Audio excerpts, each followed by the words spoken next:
The most prolific offense in the Western Buckeye League takes on the stingiest defense tonight on Friday night. Game Face Ohio football coming to you next.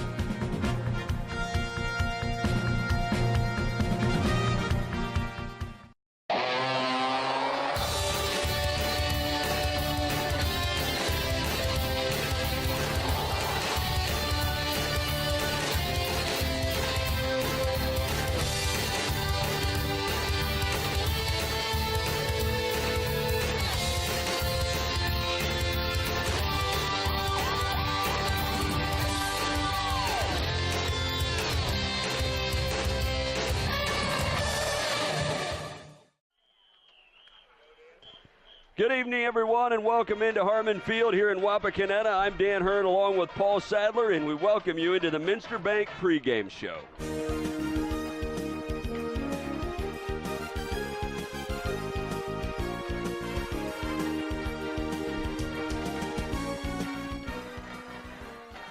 A great matchup tonight in the Western Buckeye League as the Elida Bulldogs come into town to take on the Wapakoneta Redskins in a game that could have implications down the road, Paul, and what should be a very entertaining contest. Yeah, two of the better teams of the Western Buckeye League coming here to face off, with the Wapak Redskins coming in undefeated and 3-0 and the proverbial favorites as they're the returning WBL champs and have looked the part here the first 3 weeks of the season. And the Elida Bulldogs are 2-1 and only a 1-point loss to Salina in week 2 kept them from being perfect as well. One of the key matchups in tonight's Paul game, Paul, is going to be the Elida offense against this Wapakoneta defense. They're both tops in the league. Yeah, Elida is coming in averaging an eye-popping 45 points a game, and that Wapak defense is only giving up 4, so something is going to have to give in this tremendous matchup. And Elida's offense is led by Logan Alexander at quarterback. He was last year's WBL back of the year, not just first-team quarterback, and he's currently leading the WBL in total offense and rushing. And he is joined by Cole Harmon in the backfield as running back. They are the top 2 rushers in the Western Buckeye League. This Wapakoneta defense, as you mentioned, has been stout all season long, or through the first 3 ball games anyway, allowing only 4 points a game on average, and led by a strong core group of guys. Yeah, they have almost 2 shutouts in the year. Kenton's did score right there at the end last week. That kind of kept them from getting that second shutout. But Wapak returns 5 starters. Jared Cockrell kind of leads the way at the middle linebacker. Corey Crawford's also a first-team WBL returnee.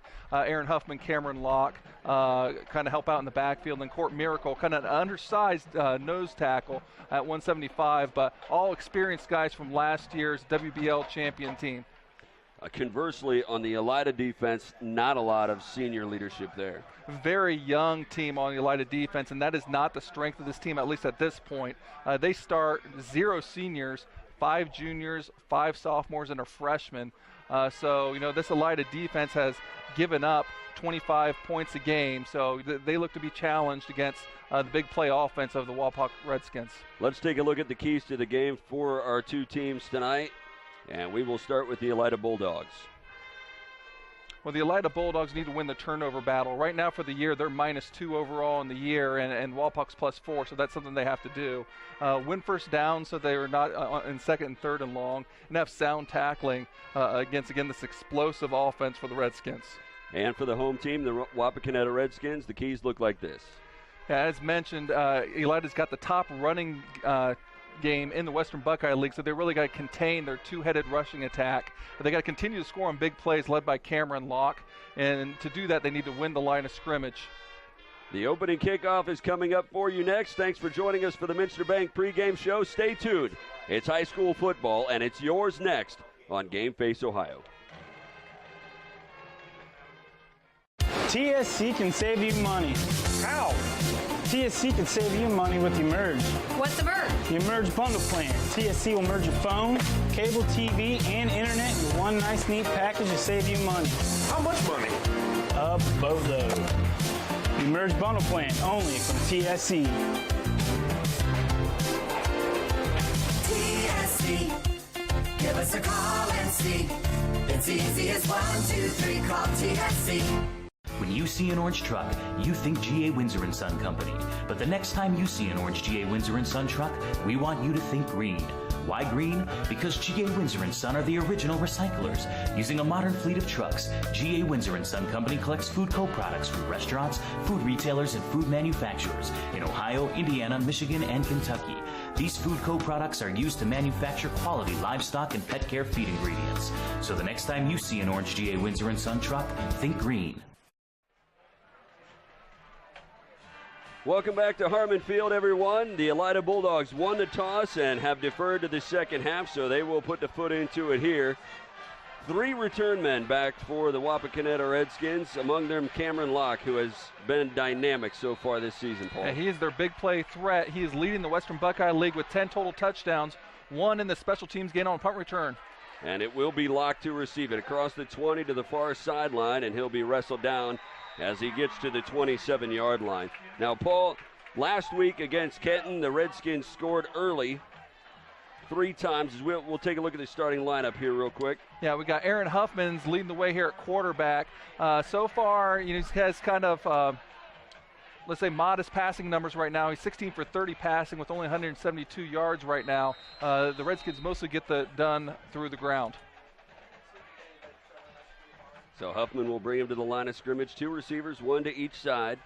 And Locke lines up in the backfield to the left of the quarterback, Huffman. He will take the handoff, come into the near side, spins, and gets maybe a yard. But Elida had that one sniffed out pretty well. And Cameron Locke with the carry right there, averaging over 14 carries a game. So we'll continue to look at the starters here for Wapak. And we'll go with the backs and receivers, as mentioned, with Cameron Locke leading the way as a senior. And then Case Childs, a junior at tight end, Court Miracle, and Ethan Good are starting receivers. Locke again in the backfield, this time a 3-receiver set as Wapakoneta brings 3 receivers Wildcat out to the near side. And the direct snap goes to Locke, who comes across the 30 to the 35, spins out of 1 tackle, and finally goes out of bounds after picking up the first down across the 40. Yeah, real different look right there for the Redskins. They split out quarterback Aaron Huffman, and as mentioned, Cameron Locke took the direct snap right there. Here's as we look at the offensive line, a senior-dominated group with the exception of John Bourne, who is actually coming in for the injury of Corey Thrush, who was injured last week with a shoulder injury. So we need to watch that right there. But otherwise, a senior-dominated group, including Crawford. That's actually a misspoke. He's also a senior. A 15-yard run there for Cameron Locke. And now a whistle and a flag before the start of this play as the Redskins moved a little early. And there's the skill players I kind of mentioned before.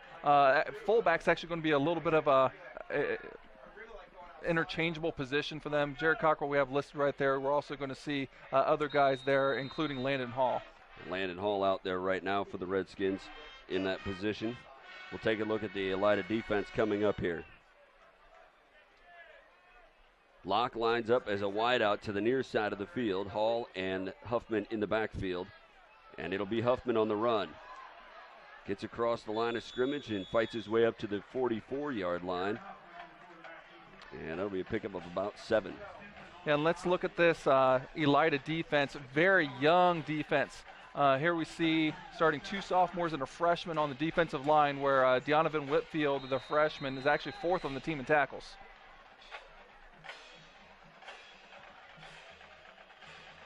So it will be a 2nd down and 9 for the Redskins.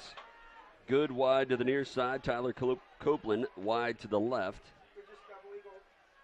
And the handoff goes to Locke. And he is going to be pulled down as he gets across the line of scrimmage for maybe a yard. And that was Whitfield there with the tackle.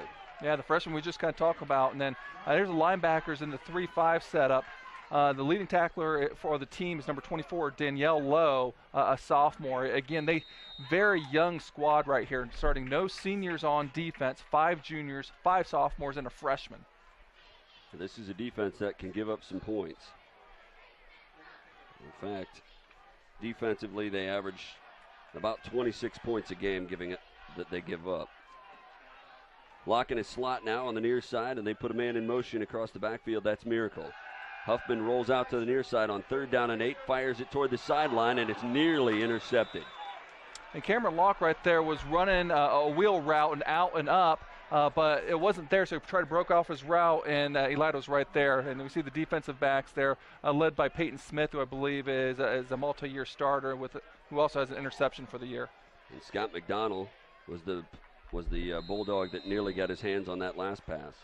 So a big stop there for Elida to be able to get the punt team onto the field for the Wapak. Timeout going to be taken by Elida here before this punt. 10-17 remaining here in this first quarter, and we'll take a break as well. You are watching high school football on Game Face Ohio.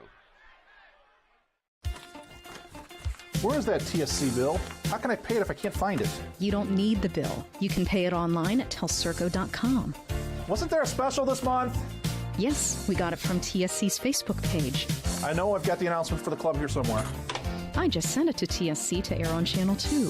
With telcirco.com, Facebook, Channel 2, and their newsletter, TSC makes it easy to stay connected. Now, if they could just help me clean up my desk. It's easy as 1, 2, 3, call TSC. At Minster Bank, we understand that life can get hectic. That's why when it comes to your banking, we offer the services that make your life simpler, with tools like person-to-person payments, Pop Money, mobile and online banking, and bill pay. But most of all, Minster Bank is a supportive member of your community, with personal relationships and customer service that reach outside of our branches. Minster Bank, helping people achieve financial success. Back here after the timeout by Elida, and Locke will be set to punt this one away. D'Angelo Woods is standing back at his own 15-yard line awaiting the punt. So a good series by the Elida defense, helped out by a penalty on the Wapak offense. And Woods will field it. Back up across the 20, and he's stacked up as he gets to the 21-yard line, and that'll be the end of his trip. Okay, and Elida's offense being led by senior number 4, Logan Alexander. Again, as mentioned before, he's a bigger rushing threat than he's a passing threat. He currently leads the Western Buckeye League in total offense, rushing, and he's second in touchdowns and scoring and third in all-purpose yards. Again, passing, he's only 13 for 30 on the season so far for 217 yards, so only completing 43% of his passes. He will work out of the shotgun with 4 receivers to choose from. So again, even though they're in the shotgun, they look to run a lot more than they do pass. First down and 10 at the 22-yard line, and he throws across the middle of the field. That ball might be intercepted. It might have been, and it has been. So the first pass of the game goes the Redskin way as it went in and out of the hands of Noah Mosley. Yeah, really tough break for Elida. On-target pass to Noah Mosley. Ball was in his hands and it started to slip out, and then Jared Cockrell just happened to be there at the right time to be able to catch the dropping football come out of his hands. So as mentioned, as a key to the game was turnovers, as we see here on the replay. Nice quick little hitch. It's just right there. Starts to fall out, and then there's Cockrell right there to be able to make the play. So first turnover results in the Redskins getting great field position. Huffman out of the quarterback, lobs it down the center of the field to a wide open Redskin for the touchdown. Nate Elsass on the receiving end, and the Redskins cash in on the turnover immediately. And a breakdown in coverage right there. Elsass, I think, came from the wingback position. I'd have to kind of see for sure, but was absolutely wide open. Only his 3rd catch of the year and 2nd touchdown pass on the year for Aaron Huffman. So Tristan Meyer will come out to attempt the extra point after the quick score by the Redskins. Hold out by Huffman is down, and the kick is up and good. 9:53 remaining here in the first quarter, and the Redskins get on the board first. They lead 7-0 here in Wapakoneta. You're watching high school football on Game Face Ohio. Hello? Call dropped? Hello? No more minutes? Lost your phone? Don't worry. Telephone service from TSC is always crystal clear. Never runs out of minutes. Never has a dead battery. And most importantly, in an emergency, it displays your address for 911. Plus, TSC keeps you connected with free calling in our expanded calling area. Ask about telephone service from TSC today. It's easy as 1, 2, 3, call TSC. We are state of the art. We are professional. Thank you. You're welcome. Have a great day. We are service you can trust. We are here for you. With custom fabrication, a variety of roofing options, and exceptional roofing knowledge and expertise, Frost Roofing is committed to providing top-notch quality service on every project. To learn more, visit us online at frost-roofing.com and follow us on social media. Back here at Harmon Field, 7-0 Redskins, as the Redskins take advantage of an interception, go 28 yards on one play, covering 6 seconds. A 28-yard connection from Aaron Huffman to Nate Elsas to get the Redskins on the board. And it's what Walpock's been good at all year, converting turnovers into points, but more importantly, doing it quickly. Most of their touchdown drives have been 3-2-1 plays, and once again, an explosive offense being shown by Coach Moyer. Upshaw will bring it back up the far side of the field, and he's finally going to be knocked down as he gets across the 45 to the 47. So fantastic field position for Elida to start their second possession. Yeah, and kicker Tristan Meyer right there was a touchdown saving, just to slow Upshaw up a little bit, and that was a little bit of a momentum that I think this Elida Bulldog team might need.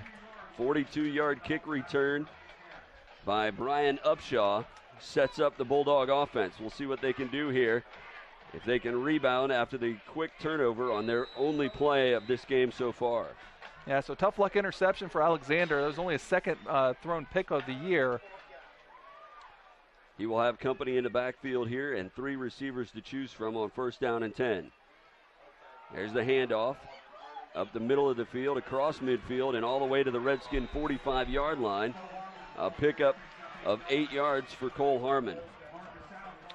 Okay, this is the one place here, looking at Elida starters, where they do have some experience and some veteran guys, led by center Tristan Edwards, who's a WBL All-Honorable Mention last year. 2nd down and 2 coming up. Same formation here for Elida. This time, it'll be Alexander to carry it. He's got the 1st down and more to the far sideline across the 30 and wrestled down at the 24-yard line. Alexander with a really big play there. So Logan Alexander showing off the feet. Okay, here's the skill players led by Cole Harmon. The sophomores currently 1st in the WBL in all-purpose yards, 2nd in rushing behind only his teammate Logan Alexander, and 3rd in touchdowns on the year. He's averaging over 11 yards a carry for the season. And 21 yards on that last tote. He gets the ball again, this time not so much. Hit in the backfield and dropped for a loss, and Lyles was there to make the hit. Okay, defensive line here for Wapak. As we mentioned at the top of the game, Court Miracle, a little bit undersized, but makes a lot of plays. And Marcus South really exhibiting some improvement in his game. And then linebackers, very veteran group, Hall, Cockrell, Keel, all a lot of experience from last year. And then the secondary, again, a lot of veterans here, a lot of guys that have played a lot of football, including Nate Alsace, who had the touchdown last week. Then you also see Maddox Lyles will play a lot of snaps out there too. It'll be Alexander again. He finds a hole up the middle of the field, and he is going to skate into the end zone for a touchdown. So Elida answers back with a touchdown of their own, and they're an extra point away from tying this thing up. Yeah, Elida living up to its billing as a scoring team, again averaging over 45 points a game coming into the game. If you remember, this team for Wapak has only given up 6 points coming into the game from the varsity standpoint, and to score on the ground like that, make it look that easy, is pretty impressive. Nathan Stewart will attempt the extra point. His kick is up, and it is good. So with 8:09 remaining here in the first quarter, both teams getting into the end zone, and we have a tie here at Harmon Field. You're watching high school football on Game Face Ohio. TV everywhere. TV everywhere? That's right, everywhere. You can watch TV from your tablet, your phone, your laptop, any mobile device, anywhere you want. Laundromat? Yes. Grocery store? Yes. Park? Yes. What if I wanted to watch TV at home?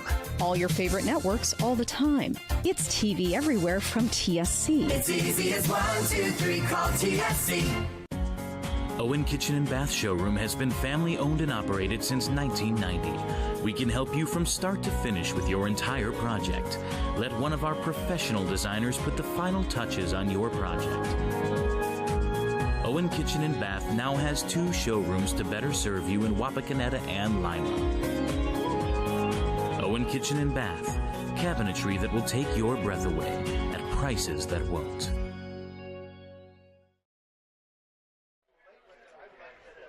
Well, a 4-play, 53-yard drive covering 1 minute and 36 seconds and capped by a 25-yard Logan Alexander run. And the Stewart kick makes it a 7-7 ball game. And Paul, so far, back and forth. Yeah, a little bit of what we thought we'd see, although it's still, when you see strength versus strength, you never know, who's going to come and rise to the occasion. But, Wapak last year, their varsity did not give up a rushing touchdown the entire regular season. And so far they had that streak intact now, but, that time Logan Alexander, I don't want to say they made it look easy, but they looked pretty impressive that drive. Mm-hmm. The Cameron Locke kickoff return sets up the Redskins at their own 33-yard line. And so the Redskins will have a chance to answer back.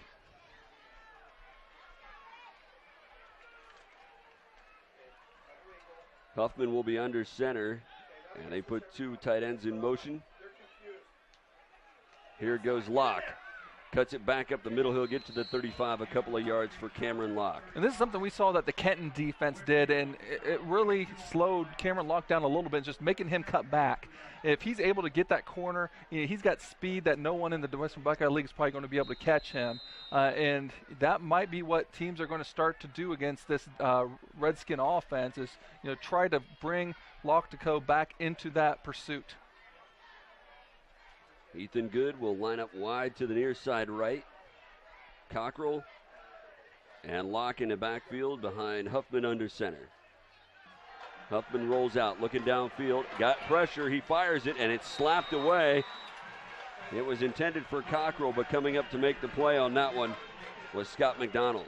McDonald with a really nice play right there. Would have been a tough throw, but Case Childs on the backside post from his tight end position was wide open. No one was within 10 yards of him. He would have had to throw across his body, and that'd be a really tough pass, but that's something maybe they see up here in the booth, might come back and try that later.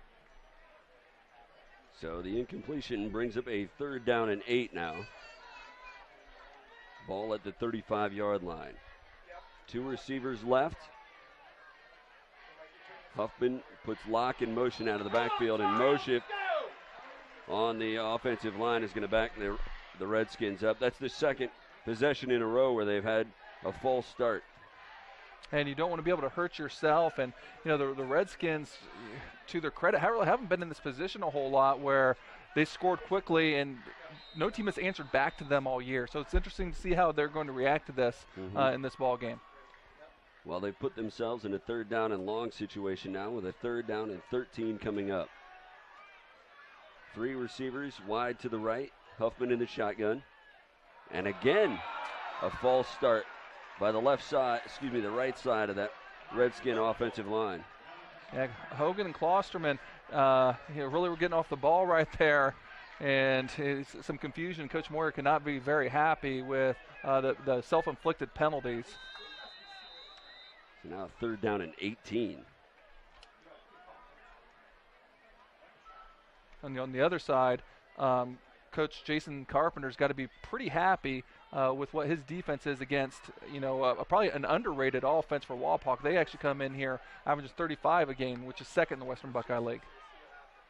Man in motion across the backfield. That's Elsass to the near side. And the handoff up the middle is to Cameron Locke, but he's met almost immediately and brought down by Michael Purdy. Another one of those super sophomores for this Elida defense. And, they might have been maligned a little bit coming into this game, but this Elida defense has really, really stepped up. Well, and the Bulldogs should have pretty good field position following the punt here by Cameron Locke. Woods is back to receive it. He stands at his own 35-yard line. Locke had a nice punt the first time of 37 yards. Line drive kick, going to back Woods up to the 31. Back across the 35 to the 40 and up to the 42-yard line. A nice open field tackle there by Maddox Lyles. It looks like Woods had a head of steam, and if he could have made him miss, he could have really went some places. But, again, good field position for the Bulldogs. This is real similar to where they started off the last drive.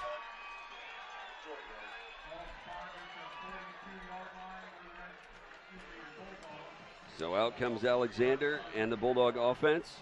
And they responded after the interception on the first play of the game that led directly to the Wapak score. They came out on their next possession and put together a 53-yard touchdown drive. And I think that shows a lot of confidence in Coach Jason Carpenter with his offense, which is a lot more older group than his defensive group.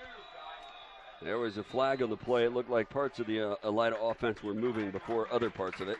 So we're seeing a common theme right here on both sides of the ball. The offense is just a little bit too excited in what is a really important WBL matchup.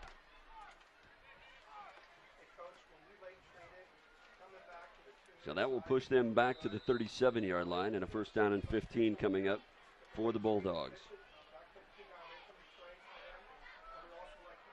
And a timeout going to be called. I don't see any indication about who called the timeout. I think there was an equipment issue. Okay. Well, Paul, you mentioned it early on, and the Redskins offensively have been the big play offense. And so far tonight, Elida has been doing a pretty good job, aside from the one big offensive play of closing down the Redskin offense. Well, that's what they had. They have the big play. Something that Wapak hasn't shown a whole lot for this year is putting a big drive together. And, at some point, they're probably going to need to be able to put together those drives. And they did have one against Kenton last week. But, it's going to be more and more where you can't always count on the 50-yard touchdown run. You might have to put those 10-play drives together. And, the Redskins just need to show that they're capable of doing that a little bit more often, I think. So far, they've hurt themselves on 2 of their 3 possessions with false start penalties, including two on consecutive plays. So first down and 15 now, and Alexander goes straight up the middle. He'll pick up a couple up to the 39-yard line. Yeah, made 2 guys miss first of all, but then Landon Hall would not miss the third opportunity to keep for a short gain.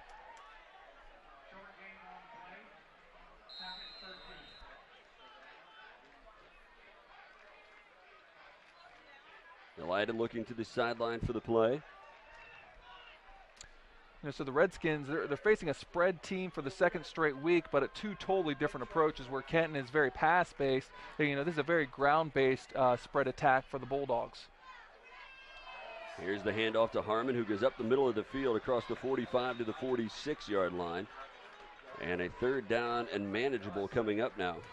And what makes the Bulldogs so tough to defend is, there's not one runner you can key on. Both Alexander and Harmon are very capable of making big plays and getting a lot of yardage. Again, they're the top 2 rushers in the league. They're also the second and third overall in scoring in the league. Same formation here for Elida on third down and 6. They put Harmon in motion out of the backfield to the near side, and Alexander looking downfield, fires it, and it is caught across the 40 down to the 36-yard line as he connects with Brian Upshaw. And Upshaw, that's his 4th catch of the year, and he actually leads this Bulldog team in receiving yardage. That'll put him up over the 100-yard mark. Just ran a nice little flood route right there with a 3-man pattern where they had the outside guy going deep, and then they had Upshaw there on the intermediate out pattern about 15 yards. Really nice catch right there. Got his feet down, although you only need 1 in high school football. So that catch would have been good on Sundays too, Dan. There you go.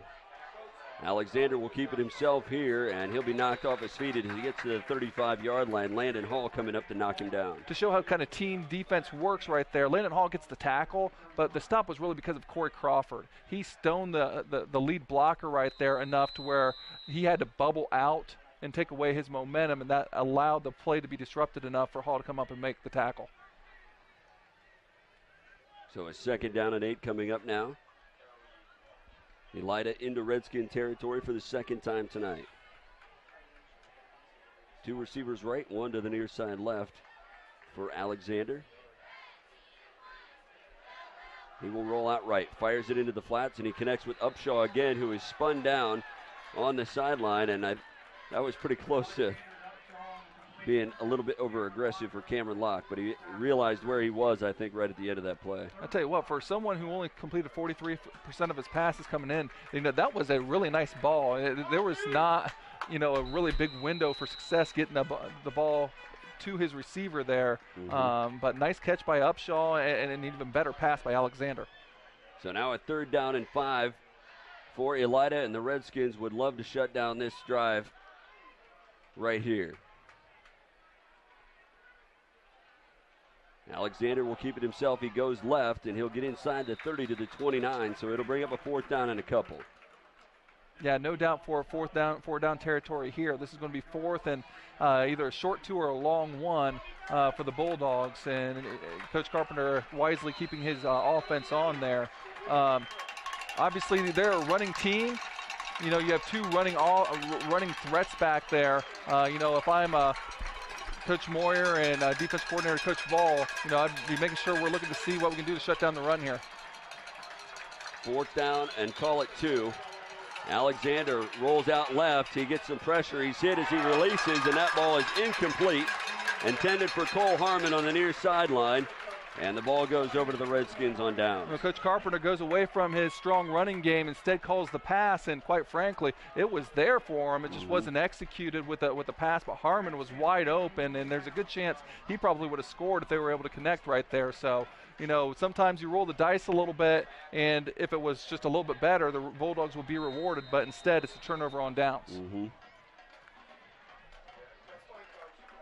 So under 4 minutes to play here in the first quarter, and the Redskins bring their offense back out onto the field. Cockrell and Locke will be in the backfield behind Huffman. And it'll be Cockrell coming to the near side up to the 34-yard line. That play was just an example how coaches change during the course of games. That's the 3rd time we've seen the Redskins kind of trade the strength of their formation, where they take the tight end and wing back and go to the other side. The first 2 times, the Bulldog defense moved all around. This time, they just moved one guy over with there. So, again, the little chess match going on in the 2 press boxes between the coaching staffs. 4-yard pickup on 1st down. Huffman will work out of the shotgun. Landon Hall back there with him, and a man in motion across the backfield. That's Keel. And Keel will take the handoff. He brings it back to the near side, and he's going to go down short of the 1st down at the 38-yard line. And Keel, that might be his first carry of the year, but there's, as you mentioned, another flag down, and Coach Carpenter kind of waving from the sideline saying that it's going to be on the Redskins. Well, the officials are standing in the area. That would make you think that.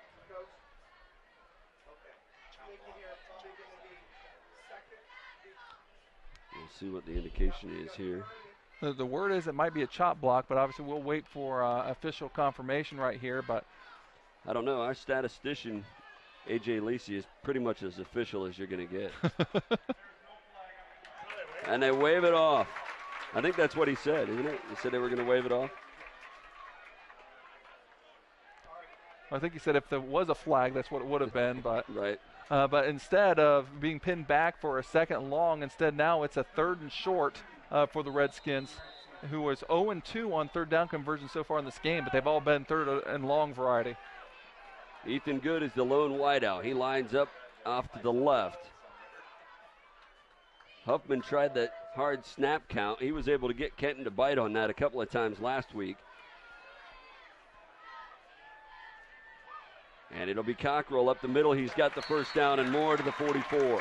Yeah, Cockrell playing a little bit more on offense this week. He had been dinged up a little bit, so Coach Moyer was kind of using more on defense, but a nice initial cut right there to be able to pick up the needed yardage.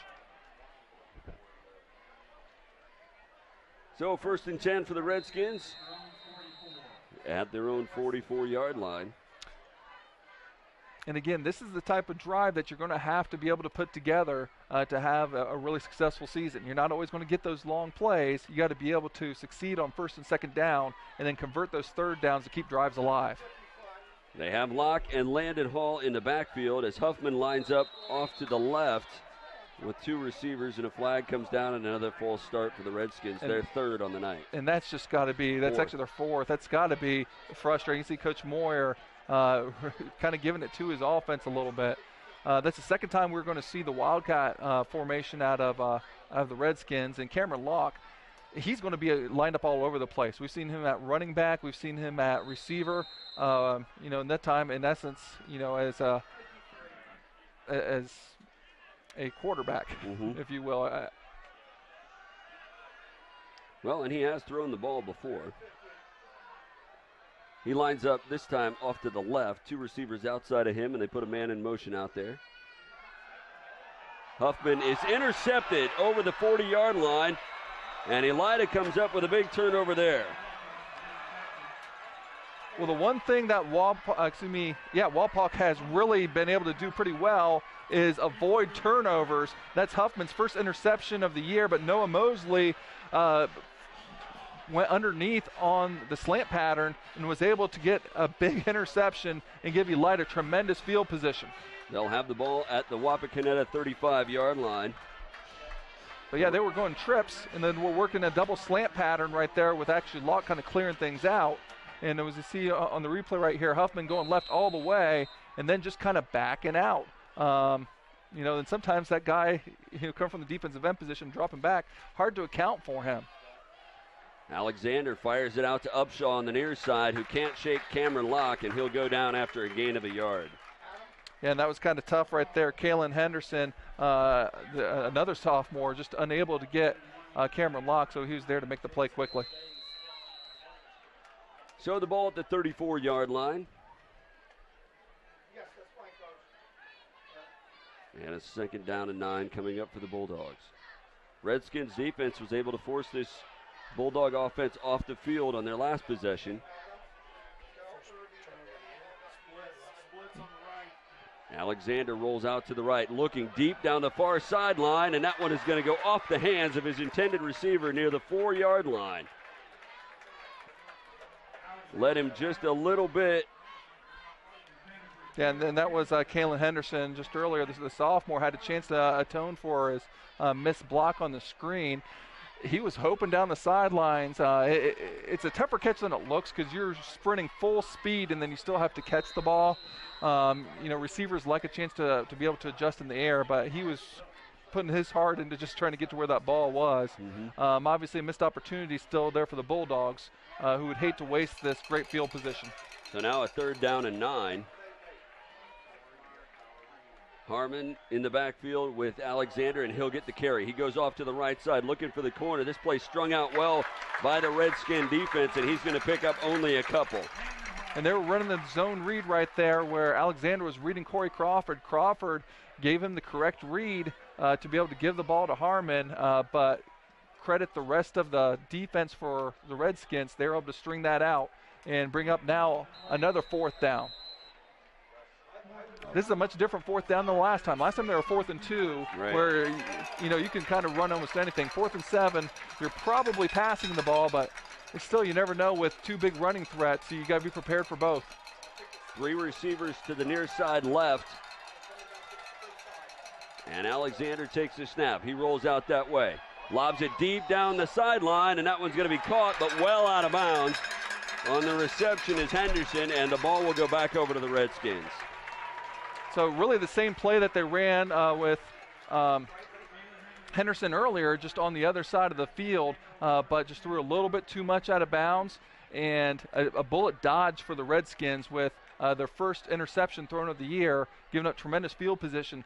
Unlike earlier in the game where the Redskins were able to convert that into 7 points, this time the Wapak defense turns away the Elida Bulldogs. Bulldogs now 0 for 2 on 4th down. Just 13 seconds left here in this first quarter. And Huffman will be under center as the Redskins offense comes back out onto the field.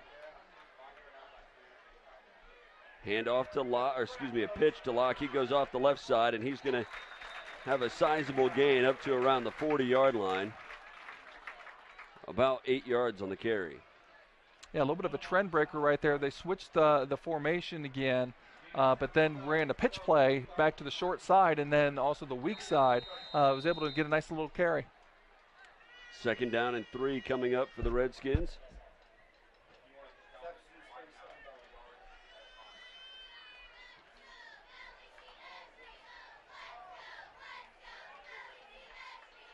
Good, the lone wideout. Miracle in motion across the backfield, and the handoff goes to Cockrell, who stays on his feet long enough to get across the 45 and pick up the first down to the 46-yard line. That will be the final play of this first quarter, and a tie ball game here at Harmon Field. You are watching high school football on Game Face Ohio.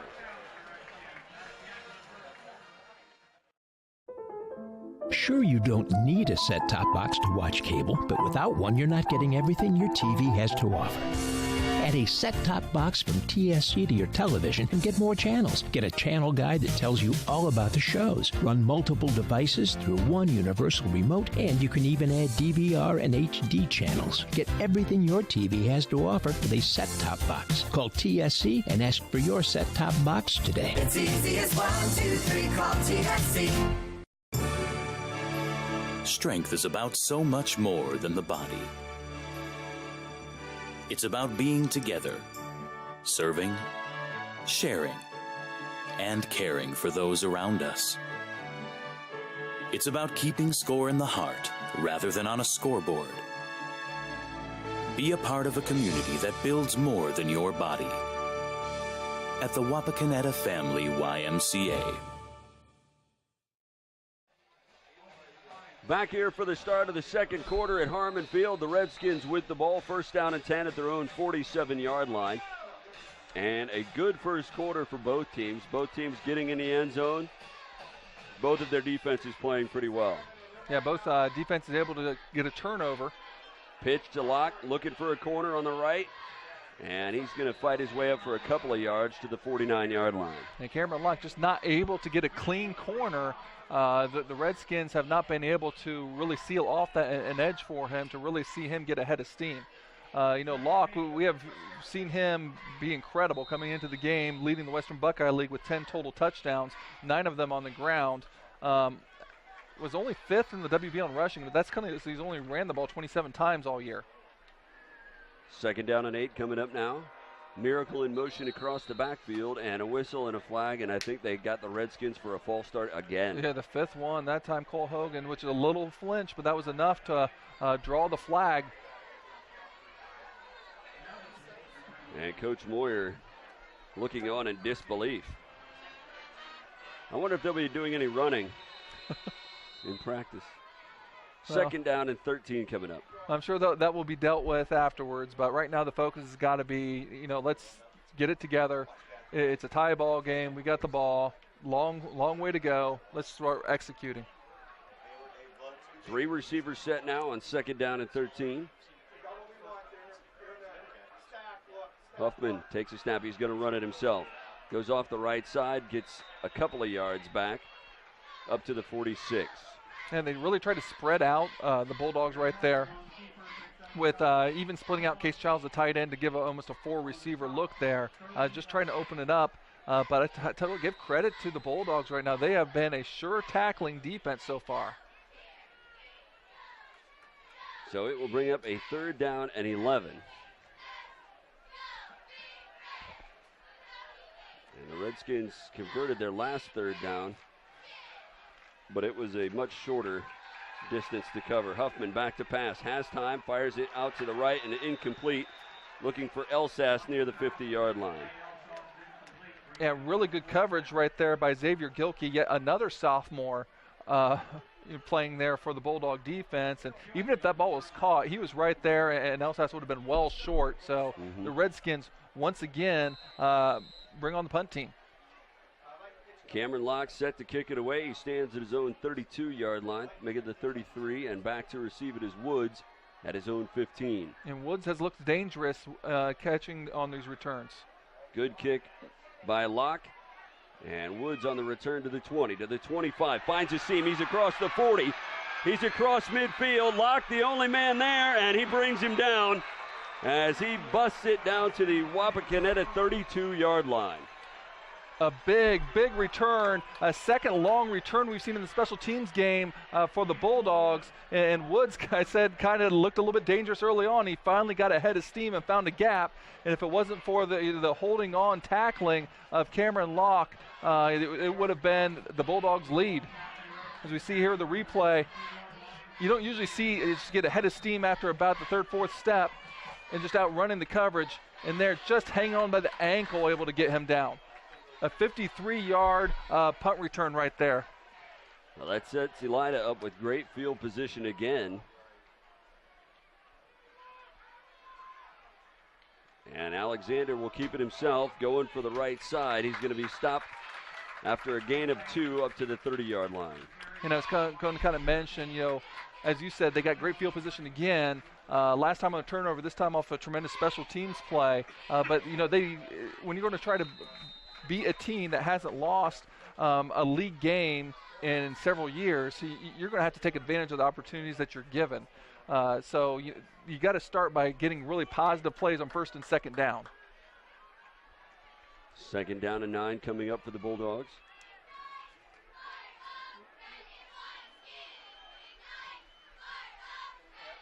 Alexander takes a snap, keeps it himself, going to the left side. Cockrell had a beat on it, but he got away. And he'll spin across the 30 and up to the 27-yard line. And why would that, that wasn't a great play. It was just enough speed to be able to avoid getting hit in the backfield. So, this brings up the 3rd and 5. But again, it's 4-down territory. I think you stay with your philosophy right here and continue to attack this Redskin defense on the ground. Bulldogs are 1 for 3 on 3rd down conversions so far tonight.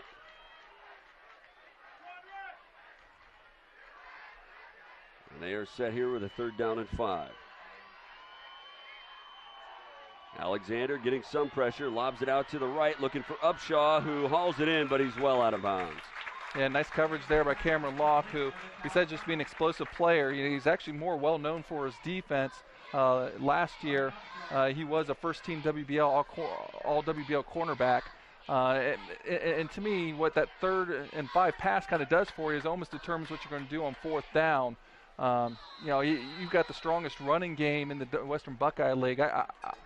I'd personally like to see them, let's run it twice and see if they can stop us, because I don't think that they can. Should be our attitude. This is a third, 4th down situation that Elida has been put in. They are 0 for 2 so far tonight. Alexander with time. Fires it right side, and that ball is incomplete. Intended for Henderson on the near side and broken up there by Ball. Yeah, Drew Ball right there. Got there right when the ball was coming. So the second straight possession where you in essence get a 4 and out by the Bulldogs. So missed opportunities for Elida, not being able to capitalize this time off the long punt return. And credit the Redskin defense for being able to make the plays to get the ball out of their hands and back to their offense. Well, the Redskins defense has really stepped up in those situations because Elida has worked with a short field most of the night. 2 receivers to the left, 1 to the right. That's Cameron Locke. And Huffman in the shotgun with Hall back there with him. Has time. He fires it deep down the right side, looking for Locke, who is tripped up, and there comes the flags. I'm not certain that Locke could have gotten under that ball, but once he was tripped up, there was no chance. Yeah, you got to call that. Peyton Smith was afraid of giving up the really long touchdown pass, and you can't blame him. But I agree. I don't think he was going to be able to catch that. However, in high school football, it's a 15-yard penalty. It's not a spot foul. Mm-hmm. And truthfully, if it's coming between the chance that there might be a chance of giving up a 73-yard touchdown pass or taking a 15-yard penalty, I guess you take the 15-yard penalty. Right. Well, the interference call will set the Redskins up at their own 42-yard line, 1st down and 10. Cockrell checks back into the game. For the Redskins, as Landon Hall will check out.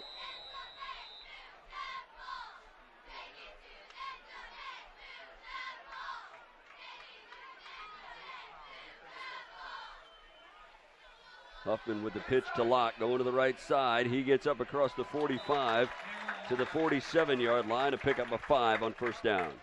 he wasn't able to bring him down right away, but I really like the motor of Michael Purdy, 6'1", 230-pound sophomore for this Elida defense. Again, I'm just astounded by how young this defense is, and they gave up a lot of points coming into this game. Last week, even in victory, they gave up to 28 points to Defiance, and you really thought, and 35 points to Salina the week before, so you were really concerned if they would be able to stop this Wapak offense, and they've done very well. Mm-hmm. Here's Cockrell up the left side. He'll be about a yard short of the first down. So a third down and short coming up for the Redskins. But this is championship first and second down right there. You end up with a 3rd and 1. Mm-hmm. If you don't get the big plays, this is what you need to get. 2 positive plays to set up a 3rd and short for your offense. Redskins are 1 for 4 on 3rd down so far tonight. But the one that they converted was a 3rd and 1. Right. Locke lines up wide to the right. Cockrell in the backfield and Keel in motion across the back. And it'll be Cockrell off the right side for the first down and more to the 46.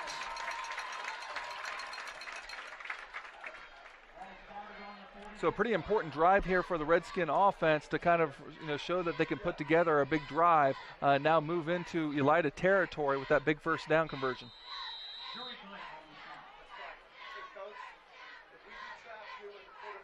Landon Hall into the ball game. Under 7 minutes to play here in this half.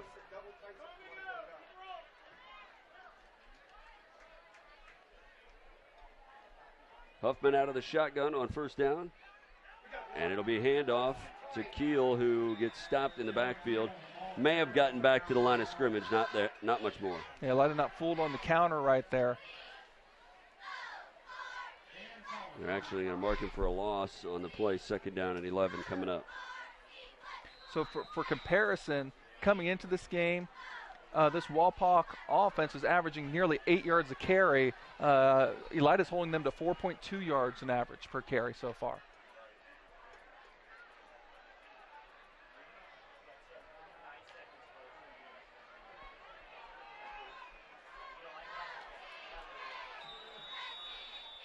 And a timeout going to be taken by the Redskins here with 5:55 remaining in the second quarter.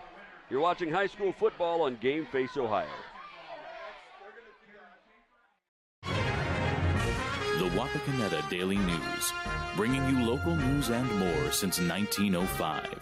With subscriptions starting at just 35 cents a day, the Wapakoneta Daily News is Wapak's source for timely local coverage of news, sports, classifieds, entertainment, and more. The Wapakoneta Daily News. Subscribe online today.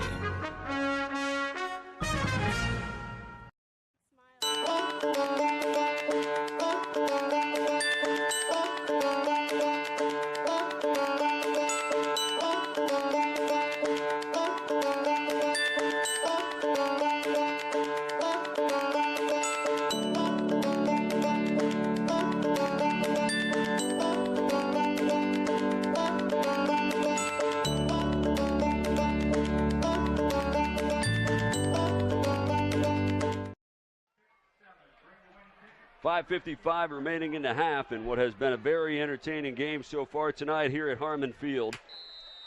And the 2-1 Elida Bulldogs and the 3-0 Wapakoneta Redskins tied at 7. And what you have is the top 2 offenses in the Western Buckeye League kind of being held in check by their defensive counterparts. Pressure on Huffman, and he releases that one out to the right side, but no one there to receive it.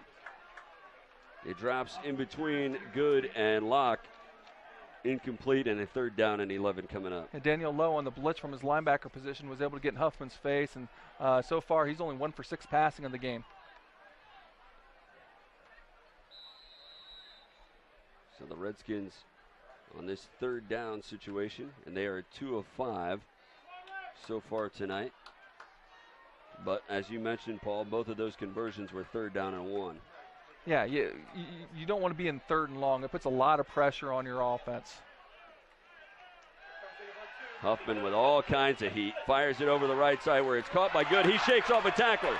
inside the 30. He'll be wrestled down from behind to the 25-yard line. Big missed tackle there by D'Angelo Woods because Ethan Good, they were on a crossing pattern. Him and Childs kind of crossed each other to try to create some confusion on the defensive secondary, and it worked. Good was able to catch the ball in stride, but then stopped, and just that much allowed him to be able to shake the tackle, as we see right there, because he would have been short of the first down. Now that 22-yard catch and run by Ethan Good gives a big first down for the Redskins. 7th play of the drive coming up for the Redskins, and a flag comes down again. Another false start, and that's a half dozen.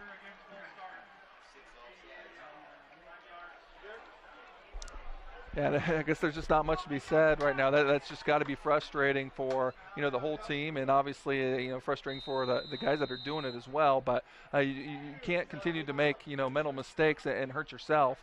Sometimes it's tough enough to pick up 10 yards, let alone 15 yards. Mm-hmm. 1st and 15 for the Redskins as Huffman will break the huddle. And get a good look of the student body there for Wapak here on homecoming night with a blackout theme. 3 receivers to the left, and Huffman will keep it himself. Goes off the right side, and he'll get about 3 yards on the play. I can always count on you, Paul, to have your finger on the pulse of the theme of the night from the student section. Well, I tell you what, never miss it. It's kind of enjoyable that it's evolved to where everywhere we go, student bodies, are kind of unified in what they're doing that night. To me, it makes the game night experience, pretty fun because they're a part of the atmosphere. And clearly our statistician, A.J. Lisi, a part of the blackout as well. He's got it down. Pretty soon, if we can get a Game Face Ohio 2, we can have the A.J. cam. We could. He's not just one layer deep either. He's got the black undershirt. He is completely covered. Pass out to Locke, who can't handle it at the 25-yard line. Incomplete will bring up a 3rd down and 13. So even though Peyton Smith was closing right there, you kind of got what you wanted. You're going to have your best player who was going to get the ball in a little bit of space, and Peyton Smith is a good ball player, but still, I'd like to take my chances with Cameron Locke with that kind of space, but they got to be able to come up with that catch. So another 3rd down and long situation for the Redskins.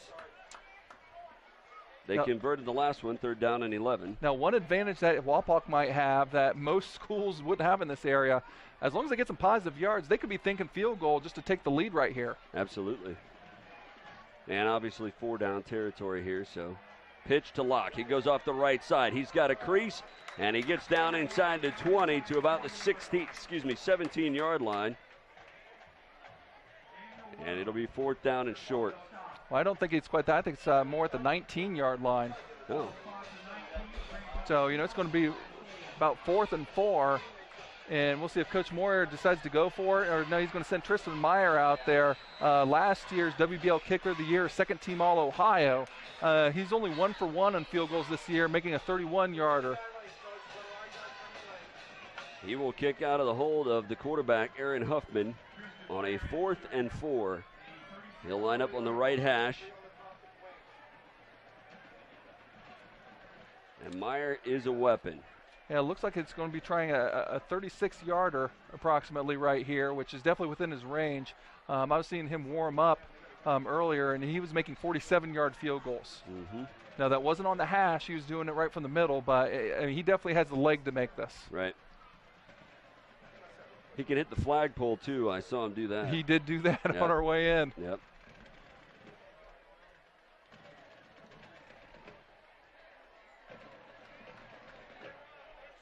So Meyer will attempt the field goal here. 36-yard attempt is up, and it is through. So the Redskins use the foot of their talented kicker to take the lead here with 3:28 remaining in the half. You are watching high school football on Game Face Ohio. For over 100 years, the Stolly Insurance Team has been looking out for you. We have access to major insurance companies all over the country. And together, we can customize an insurance program that will offer you the best coverage for the best premiums. Let us look out for you. Give us a call for a personalized proposal today. Proudly featuring Motorist Insurance, Stolly Insurance in Lima, Wapak, Salina, and Lakeview. Representing Motorist Insurance Group and other fine insurance companies. Stolly Insurance. Come out to Astro Lanes in the Loft Bar and Grill, where you can find great food, good drinks, fun games, and of course, bowling.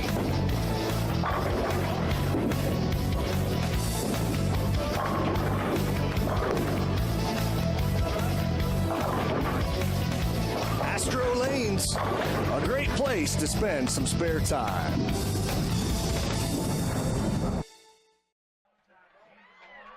Well, the Redskins put together nearly 5 minutes of offense, 10 plays, 54 yards, and they counted on their kicker, Tristan Meyer. He knocked it in from 36 yards to give them a 10-7 lead. Yeah, and it's such a weapon to have to be able to get, within the 30 and still have a chance to score. Most high school teams don't have that kind of luxury. Mm-hmm. Now what's interesting right here is we've seen 2 really good returns, one in the kick and one in the punt game for the Bulldogs. Tristan Meyer has shown he's been able to kind of kick the ball wherever he wants in kickoffs. We'll see if they kick it deep. The ball will go to the center of the field and drop into the end zone, so he was able to keep it out of the hands of Upshaw. And that's the best way to nullify any chance. In high school football, it just has to get to the end zone. You can't field the ball from the end zone in the high school game. So if you've got the leg to be able to kick in the end zone, you've really nullified a big part of, at least in this case, is Elida's attack, because considering the field position they've had, the 20 is pretty poor field position. Right. This might be the first time they've started this deep in their own territory. I believe you're right. I believe it is their worst starting field position of the game. So Tristan Meyer showing his value, knocking in the 36-yard field goal, and then dropping the kickoff into the end zone to put Elida at the 20-yard line. Bulldogs come out with 3 receivers. And the handoff to Harmon, who spins at the line of scrimmage, stays on his feet at the 25 and knocked off his feet at the 30. A lot of leg strength there by a sophomore, Cole Harmon. Again, second in the league in rushing. He went through a really tight hole right there that I think would have tripped up, most backs. He was able to maintain his balance and then galloped for a first down. They seemed a little surprised that he came out standing on the other side, but he's able to pick up the first down. Ball to the 31-yard line. Gibson in motion across the backfield, and it'll be a handoff up to the 35-yard line. Harmon again. Something that I just, you need to credit from a scheme standpoint. We credit Jared Cockrell a lot for making tackles, but, a lot of times that's because he's not being blocked, and that's because of Logan Ricker and Cody Klosterman out there at the defensive tackle position. They're really keeping their middle linebacker clean so he can knife in and make those plays. 4 receivers set now here on 2nd down and 6. And Alexander will keep it himself up the middle to the 40-yard line, a yard shy of the first down. Again, really positive play right there for the Bulldogs. 3rd and 1 you should take every single time. 2:15 left in the half. And the Bulldogs will come to the line of scrimmage 1 for 4 on 3rd down. But a 3rd and short here. 2 receivers left, 1 to the right. Alexander will keep it himself. Finds the corner at the 40 to the 45. Midfield to the Redskin territory. Down to the 30. Still on his feet at the 25. And he'll be wrestled out of bounds inside the 20 at the 14-yard line. What a big play right there for the Elida offense. Alexander, with the keeper going to the outside, made a little motion to his receiver just to come in a little bit, and that helped seal the edge and let him get to the outside. A rare big play given up by the Redskin defense, and once again the Bulldogs are in scoring position. They have struggled. It's a 46-yard run that time. The Bulldogs have struggled capitalizing on good field position tonight. We'll see what they do here as Alexander will turn it to the right side and take it down inside the 10-yard line. And I think we were trying to get replay up that last play. If we can get that going, if you guys want to show that in the truck, that previous play again.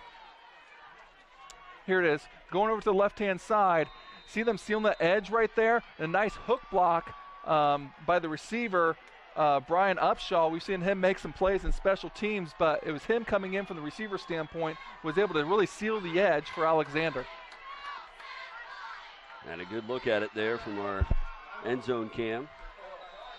Timeout going to be taken here by Elida. They face a 2nd down and 3 deep in the Redskin territory with just over a minute to play and a half. You are watching high school football on Game Face Ohio. TSC can save you money. How? TSC can save you money with Emerge. What's the Merge? The Emerge bundle plan. TSC will merge your phone, cable TV, and internet in one nice, neat package to save you money. How much money? A boatload. The Emerge bundle plan only from TSC. TSC. Give us a call and see. It's easy as 1, 2, 3. Call TSC. When you see an orange truck, you think G.A. Windsor & Son Company. But the next time you see an orange G.A. Windsor & Son truck, we want you to think green. Why green? Because G.A. Windsor & Son are the original recyclers. Using a modern fleet of trucks, G.A. Windsor & Son Company collects food co-products from restaurants, food retailers, and food manufacturers in Ohio, Indiana, Michigan, and Kentucky. These food co-products are used to manufacture quality livestock and pet care feed ingredients. So the next time you see an orange G.A. Windsor & Son truck, think green. 1:05 left in the half, and Elida with a big opportunity here. They have the ball at the Redskins 7-yard line and a chance to maybe get a score before they go to the locker room, and they will have the ball to start the second half. Yeah, real good position right here. Over a minute left. Got one timeout. Clock's pretty much non-factor right here as long as you're efficient. Alexander will keep it himself. Goes to the right side. Hit at the 5 and brought down at the 4-yard line. Lyles there to make the hit. Yeah, and showing why he's the leading rusher in the Western Buckeye League. Alexander up over the 100-yard mark, had 115 yards coming in prior to that play. That does give them a 1st and goal from the 4. Under a minute to play and a half. 2 receivers to the left, 1 to the right. Ball loose and into the scrum. The Redskins are saying they have it, and they do. Huge turnover for Elida. Wow. that is a killer for the Bulldogs. I'll have to see the replay to see exactly what caused that. He just didn't handle that, and the ball went squirting forward. To say that was a huge missed opportunity for the Bulldogs. Here we see the snap, hits his face mask, and then goes off Harmon's. Ball just kind of squirting forward. And we see Keel. Keel comes up with a big fumble recovery, so a big turnover where Elida looks like they were going to be able to take the lead, and the Redskins get the ball back.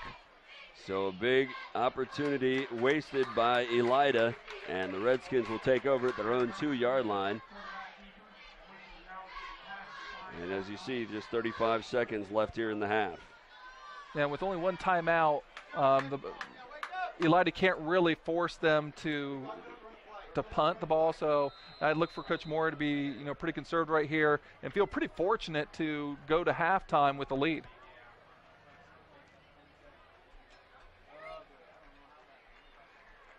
So a 2nd down and 6, and the Redskins won't even have to run another play here as we're down to 4 seconds and they haven't broke the huddle yet. So the Redskins will be happy to take a 10-7 lead to the locker room.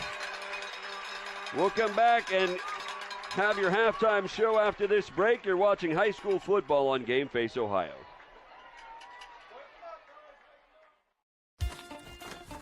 Where is that TSC bill? How can I pay it if I can't find it? You don't need the bill. You can pay it online at telcirco.com. Wasn't there a special this month? Yes, we got it from TSC's Facebook page. I know I've got the announcement for the club here somewhere. I just sent it to TSC to air on Channel 2. With telcirco.com, Facebook, Channel 2, and their newsletter, TSC makes it easy to stay connected. Now, if they could just help me clean up my desk. It's easy as 1, 2, 3. Call TSC. At Minster Bank, we understand that life can get hectic. That's why when it comes to your banking, we offer the services that make your life simpler with tools like person-to-person payments, Pop Money, mobile and online banking, and bill pay. But most of all, Minster Bank is a supportive member of your community with personal relationships and customer service that reach outside of our branches. Minster Bank, helping people achieve financial success.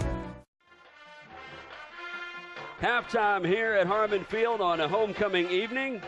And the Redskin Marching Band just completed doing the script skins. And now shut up and dance with me, Paul. Maybe a little bit later. Let's why don't you just shut up and Probably do the highlights. Do the highlights instead. All right. The Redskins got on the board first, taking advantage of a turnover by Elida on the very first pass of the game. That ball went off the hands of the intended receiver, and Jared Cockrell took it away at the 28-yard line. On the next play, the Redskins able to get in the end zone on this 28-yard connection from Huffman to Elsass. It took 6 seconds, and at 9:53 remaining in the first quarter, the Redskins have a 7-0 lead. Elida able to answer back on this 25-yard touchdown run by Logan Alexander. The Stewart kick made it a 7-7 ball game. That was a 53-yard drive. The interception here by Elida. Taking away the ball by Aaron Huffman. It's a big first down conversion right there. Set up this. And then the 36-yard field goal attempt by Tristan Meyer. And a great look at it there as it goes through to cap a 10-play, 54-yard drive. Now, Elida was threatening to score late in the first quarter and coughed the ball up inside the 5-yard line, so that took away an opportunity for the Bulldogs. Yeah, and a lot of missed opportunities for the Bulldogs with not only the turnover there right before the half, but also 2 failed fourth down conversions in Redskin territory. Well, and Elida had a lot of good starting field positions in the first half, Paul. Let's step into Sadler's Schoolhouse now and take a look at an interesting play from the first half and have Paul break it down for us. Well, unfortunately for the Bulldogs, it didn't result into points, but this long run by Alexander really set up with some pre-snap setup where Alexander waited for his receiver, Ryan Upshaw, to kind of come in, which you can see a little bit earlier. You'll get a really good look at it right now with him sealing the edge right there on Landon Hall that lets him get to the outside. You also see number 75, Noah Meeker, who was able to kind of just get his man long enough. A nice block down field by Cole Harmon, and Alexander off to the races before finally taken out of bounds. But again, the Bulldogs not able to cash in with the big turnover. I love it. Every time during the Schoolhouse, I learn something. Halftime here at Harmon Field, Paul, and we have time to take a look at first half statistics. Yeah, just hitting a couple highlights. Right now for the Bulldogs, Alexander leading the way with 118 yards rushing on only 12 carries and has the 1 touchdown. However, he does have 2 turnovers with the fumble and the pass in those 2 failed fourth down conversions. Locke being held in check, the 5th leading rusher in the league with 37 yards only on 9 carries. From the team standpoint, Elida actually kind of dominating a little bit from a total yardage standpoint with 173 yards total compared to 129 for Wapak. Specifically running the ball, they have 152 yards rushing, which coming into the game, the Redskins have been only giving up 87 yards total. Well, there you have the state championship bowling team being honored here at halftime. And congratulations to those young ladies. You know, Paul, where you can go to do some good bowling. I know of a place, but let's see if we're thinking the same thing. Okay, now they also have good pizza. Yes. Which we've sampled multiple times. Yes, tonight definitely we did. We did. It's over at Astro Lanes. Astro have you Lanes. been there? Yes, it's a great place to spend some spare time. Excellent. You're right. Absolutely. And we thank them for supplying our pregame pizza tonight. Always an important part of our broadcast. Yes, it is. Always. Always a much anticipated part of our broadcast night. So Yep. we do thank Astro Lanes. Yeah. All right, halftime here at Harmon Field. The 2 teams back out on the field to warm up for the start of the second half, and we'll have it for you after this break. You're watching high school football on Game Face Ohio. Hello? Call dropped? Hello? No more minutes? Lost your phone? Don't worry. Telephone service from TSC is always crystal clear. Never runs out of minutes. Never has a dead battery. And most importantly, in an emergency, it displays your address for 911. Plus, TSC keeps you connected with free calling in our expanded calling area. Ask about telephone service from TSC today. It's easy as 1, 2, 3, call TSC. We are state of the art. We are professional. Thank you. You're welcome. Have a great day. We are service you can trust. We are here for you. With custom fabrication, a variety of roofing options, and exceptional roofing knowledge and expertise, Frost Roofing is committed to providing top-notch quality service on every project. To learn more, visit us online at frost-roofing.com and follow us on social media. The Elida Bulldogs will have the ball to start this second half as they won the toss and elected to defer. Paul, we want to pass along our congratulations to Sierra Salmons, our homecoming queen tonight, and Ethan Good, your homecoming king. Yeah, and Ethan Good celebrated a little bit early with that big first down catch and run. One of the wide receivers, obviously a really good basketball player as well. And Sierra Salmons, congratulations to her. Her dad's one of the coaches, and she's an accomplished swimmer.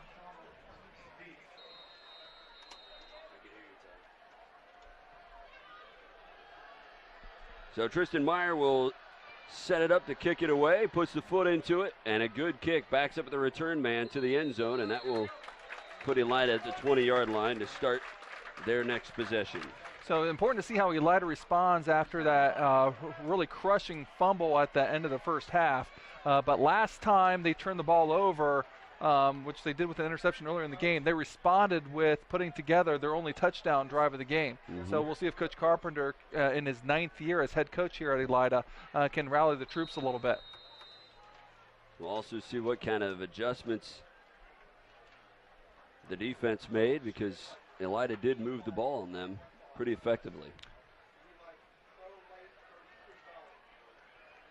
3 receivers out to the left for Alexander out of the shotgun. He has Harmon back there with him. And it will be Alexander. He is stopped short of the line of scrimmage, brought down for a loss. Tell you what, I was keeping an eye right there on the center, Tristan Edwards, and he was uncovered and had the responsibility of trying to get Cockrell right there, and he just didn't take the right angle. Cockrell was able to make a straight line, and unfortunately the WBL honorable mention center, Edwards, just wasn't able to cut off his path there. So the loss of 2 on first down brings up a 2nd down and 12 here. Harmon in motion out of the backfield to the near side. Alexander rolls out that way, lobs it out. Nice catch by Harmon, but he's going to come down just about at the original line of scrimmage. Actually, no, he's going to lose a couple yards right there. So not a real good pass there by Alexander. Should have been a high percentage completion because he had some space to get the ball to Harmon. Alexander's not been super accurate. He's only 4 for 10 passing the ball right now, and a more accurate pass right there to a big play player right there should have ended up in big yards. Right. As it sits, 3rd down and 14, ball at the 16-yard line.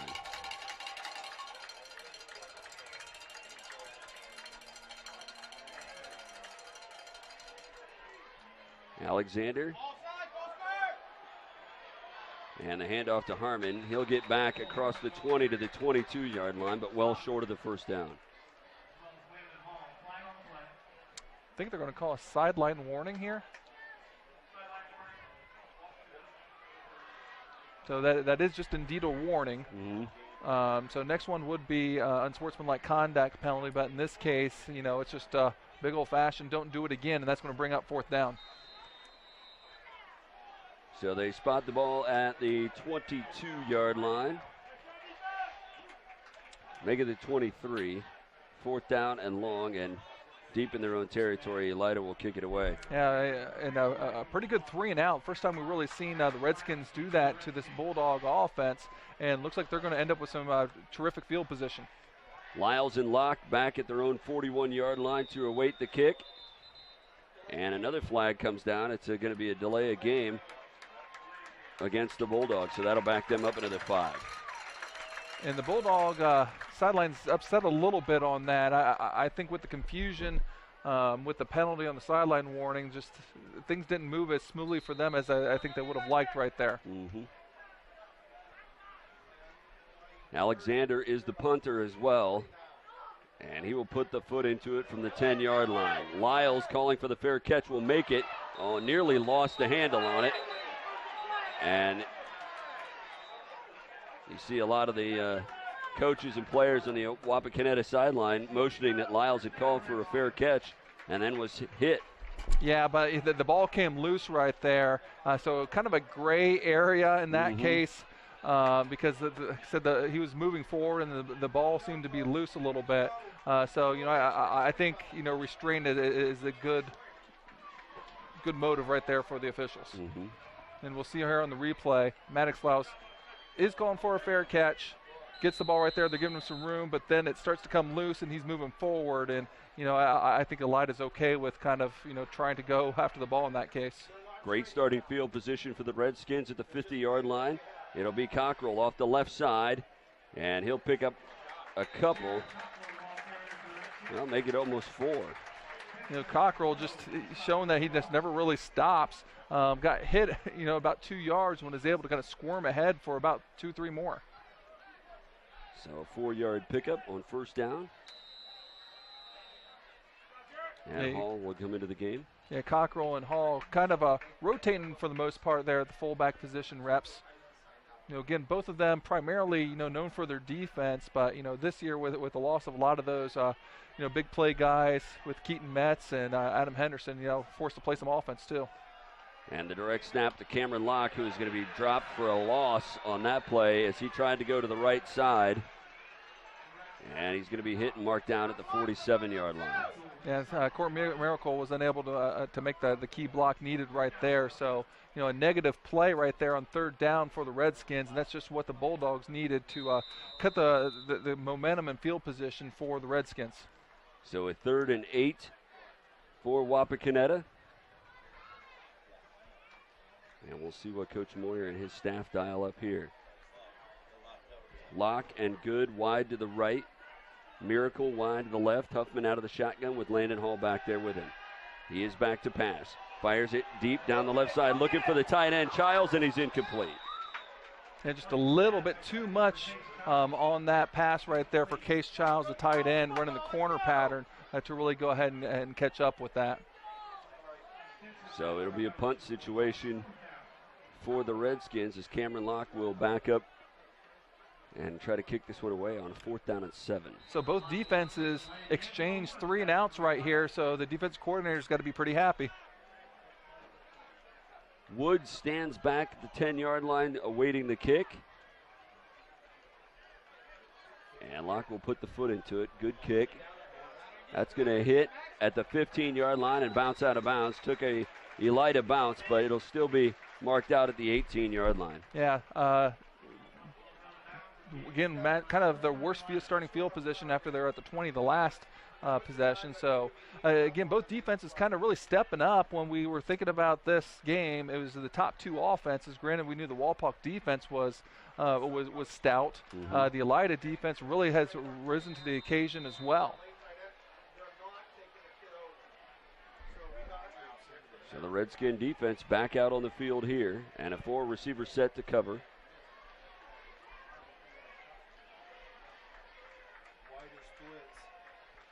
They put Upshaw in motion across the backfield, and it's Alexander up the middle to the 20. It's been almost all Alexander for the offense. We've seen Harmon carry the ball about 6-7 times this game, but for the most part, it's been Alexander and his legs for the Bulldogs. Have you been surprised at the amount of passing that Elida has done? A little bit, yes. Right now they're 4 for 10 passing. He's only averaging 10 passes a game coming in. But Alexander, does his resume speaks for himself. Last year he was first team quarterback all WBL, the back of the year in the Western Buckeye League. He fires this one deep to the left side and incomplete, looking for Upshaw. He was just out of connection with his receiver there. Yeah, and Cameron Locke had pretty good coverage right there, too. And, again, what that incomplete pass does is it brings up that 3rd and really long again, so 3rd and 8. So, you know, we did see earlier Coach Carpenter in the last possession, 3rd and really long, did still opt to run the ball, and maybe he will again because of the field position. But, you know, sometimes you start getting yourself out of what you want to do when you get those incomplete passes on 1st and 2nd down.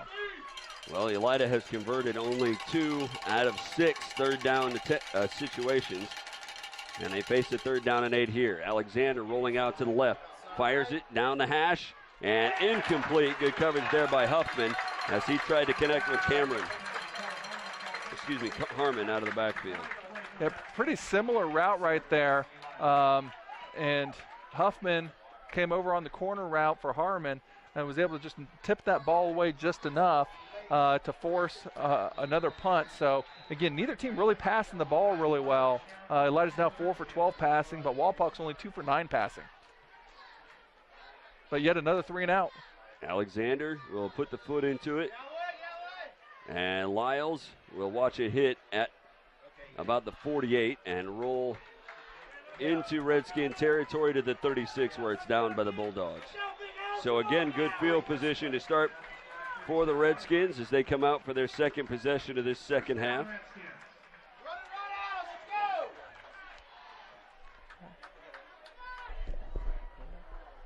And we'll see what approach the Redskins 44-yard punt take. right there for Alexander, and I mentioned all the things that he leads the WBL among the leaders. Forgot to mention he's actually leading the league in punting as well, averaging 40 yards a punt coming in.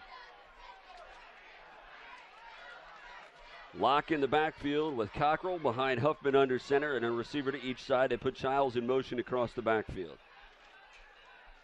Handoff to Cockrell going up the middle of the field to the 40, and he'll get all the way up to the 43-yard line. Nice pickup on 1st down. I haven't seen a whole lot of just a straight trap from the Redskins right there, but Cockrell's running the ball really, really hard. And kind of surprising, we haven't seen Locke have a whole lot of touches here. Mm-hmm. Well, obviously, Elida was keying on him from the beginning of the game, being the dynamic player that he has been through the first 3 ball games. Yeah, 10 touchdowns the first 3 games will get a lot of people's attention. He lines up in his slot over here on the near side and now goes in motion across the backfield and motion again on the offensive side of the ball for the Redskins. And you know what that does? That takes away your really good gain. You had a 7-yard run on 1st down.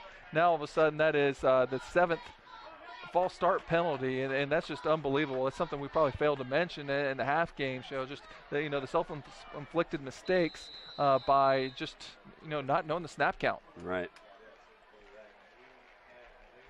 I don't know that they've had 7 penalties all year. Actually, last week they had a decent amount of penalties. They actually had 7 penalties last week. Okay, well, there you go. Like I said, I don't know. Here's Locke to the right side. Cuts it back and still on his feet, brings it back to the near side of the field. Gets a good block. He's across the 45 to the 50. Directing traffic, and he'll go down inside the 40 at the 36-yard line. Cameron Locke makes something out of nothing. A new wrinkle right there. That ran a motion, ran a little speed option pitch. And Elida, again, to their credit, really cut off that side and forced the cutback, but this time he cut way back across the field. Got a couple blocks from his quarterback, Aaron Huffman, and Peyton Smith was able to make the touchdown-saving tackle. We do have a player down here for Elida. We see the replay, and Elida's just there. There's just too much traffic, cuts all the way back, making a guy miss with the step back, and now he's got the full side. You see Huffman knocks the guy to the ground, also gets a piece of Smith right there, and he rings him down for the gain. Well, it'll go down as a 26-yard run, but he ran a lot farther than that to get those yards. Elida player down on the field, and while they're attending to him, we'll take a break. You're watching high school football on Game Face Ohio. TV everywhere. TV everywhere? That's right, everywhere. You can watch TV from your tablet, your phone, your laptop, any mobile device, anywhere you want. Laundromat? Yes. Grocery store? Yes. Park? Yes. What if I wanted to watch TV at home? All your favorite networks all the time. It's TV everywhere from TSC. It's easy as 1, 2, 3, call TSC. Owen Kitchen and Bath Showroom has been family owned and operated since 1990. We can help you from start to finish with your entire project. Let one of our professional designers put the final touches on your project. Owen Kitchen and Bath now has 2 showrooms to better serve you in Wapakoneta and Lima.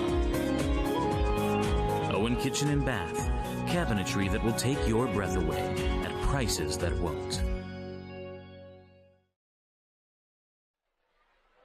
And the injured player right there as we returned was Peyton Smith, the junior defensive back who actually made that tackle right there. They were looking at his leg. He's limping off right now, and we hope the young man's okay.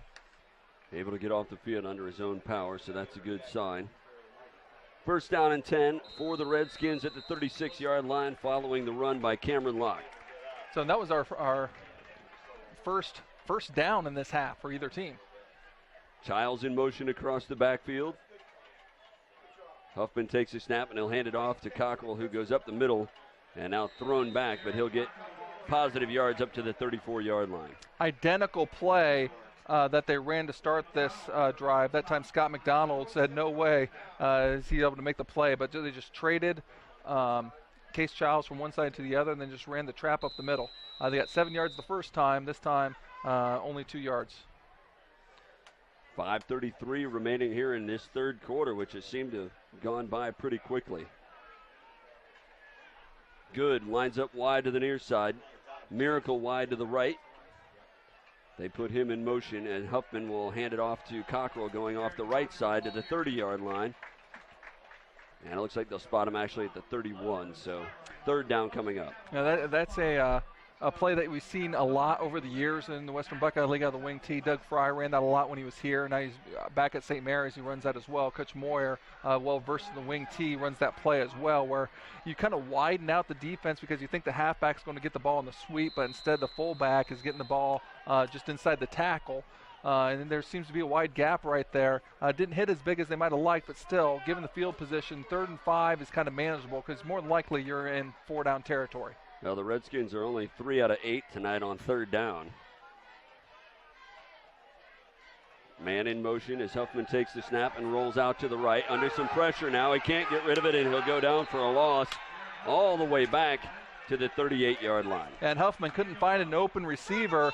Danielle Lowe, the leading tackler, once again a sophomore, as many of those defenders on the Bulldogs are. I think they wanted Locke right off the bat in the flats, but he was well covered. And instead of throwing it up for grabs, Huffman decides with the lead, I'll just tuck the ball and take the sack. And looks like they're going to play some field position with the punt team again. Right. Locke will stand at the Elida 49-yard line to kick this one away. Woods is back at the 10 to receive it. And Locke taking a little extra time on that one, but can't get the hop. It'll go into the end zone for the touchback. Yeah, so a 37-yard punt right there, but, only a 17-yard net gain. So, again, a little bit of a waste of a tremendously big play that Cameron Locke ran earlier. But once again, the Bulldogs, not with a really good field position here at the 20, and have yet to show that they can get anything going against this Wapak defense, who seem to make some adjustments at halftime. Mm-hmm. Well, this third quarter, as we're under 4 minutes to play, has really showcased both of these defenses. Yeah, coming into this game, these two teams average 80 combined points a game, and we only have a total of 17. So, again, these defenses have really prepared for each other and done a tremendous job. Alexander out of the shotgun with 3 receivers to choose from. Harmon in the backfield with him. He'll keep it himself. He goes across the 25, cuts it to the 30, still on his feet at the 35, and he'll be brought down after picking up the first down at the 38. And that'd be an 18-yard run for Alexander, who's well on his way to extending his lead in the rushing lead for the WBL. Again, he had 118 at halftime. You see the zone read with the keep, and he makes guys miss, and that's it makes him so tough. He can read that hole and then make the next level miss. 1st and 10 at the 38-yard line for Elida. Fires it out to the near side, caught by Upshaw. He's going to be hit and dropped for a loss back to the 36. Real nice play by Cameron Locke. He was engaged but did not allow himself to continue to remain blocked, able to make the tackle on the quick screen and result in a loss of yardage for the Bulldogs. Well, the ball wasn't placed perfectly for Upshaw, and it kind of disrupted the timing of that play. So that's only the 5th completion of the game for Elida, but 2 of them have gone for negative yards. That's not what you want. So a total of only 18 total passing yards for the Bulldogs. They need 11 for a first down here on second down. Alexander will keep it himself. Straight up the middle again across the 40 to the 45 and brought down at the 46-yard line as he tried to get to the outside. And Drew Vall right there be able to make the play to prevent him from picking up that first down. And now you're back into 3rd and reasonable with 3rd and, we can call it a long 2 or a short 3. They're only 2 for 7 and 3rd down conversions, and both teams kind of struggling on 3rd down. However, I really think Coach Carpenter puts his faith a little bit more in the running game. You really got to feel that you should be able to pick this up. Alexander will take it to the left side, and he is going to fall forward for the first down to midfield. Cockrell had a beat on him in the backfield, but he escaped it. He did, and Cockrell has made that play many times over the last couple years right there, and you can see him a little bit frustrated that, he could have got his team off the field by making that play. But again, credit Alexander, he saw Cockrell coming in, was able to just stutter step and be able to pick up just enough for the first down. So first down at midfield, and Harmon will get the carry, and he'll get maybe a yard on first down. Now Logan Ricker right there doesn't get a lot of tackles because a lot of his job is allowing Cockrell to make tackles, but he was able to make the play that time inside for the Redskins. 1:20 left in this 3rd quarter in what has been a very tight ball game all night long. Well, we've seen a little bit of everything too. We've seen some tremendous big plays out of the offense, special teams, turnovers. It might come down to who makes the least amount of mistakes. It'll be Alexander again. He finds some running room to the near side of the field, and he escapes a couple of guys to the near side. He'll go out of bounds inside the 30 at the 27-yard line. Alexander at 200 pounds is a load at quarterback, and he is tough to bring down. He made a nice move on Keel early on, and then the usually sure tackling Cameron Locke was unable to take him down as well. So the Bulldogs, after going 3 and out 2 times in a row, have got something going. We can see that cut right there and able to escape the arm tackle before kind of going right out of bounds into our living rooms right there. 22 yards on the carry for Logan Alexander. And the Bulldogs driving deeper into Redskin territory. And here's Harmon straight up the middle of the field. He is going to get into the end zone for a touchdown. Cole Harmon on the quick trap, able to score from 27 yards right there and give the Bulldogs their first lead of the game. And this is the Redskins' first deficit of the season. Cole Harmon, again, came into the game as the 3rd leading scorer in the Western Buckeye League. That is his 8th touchdown rushing of the year, and a big one for the Bulldogs. Stewart will be on to attempt the extra point. It is up, and it is good. So with 47 seconds remaining here in the 3rd quarter, the Bulldogs take their first lead of the night. You're watching high school football on Game Face Ohio.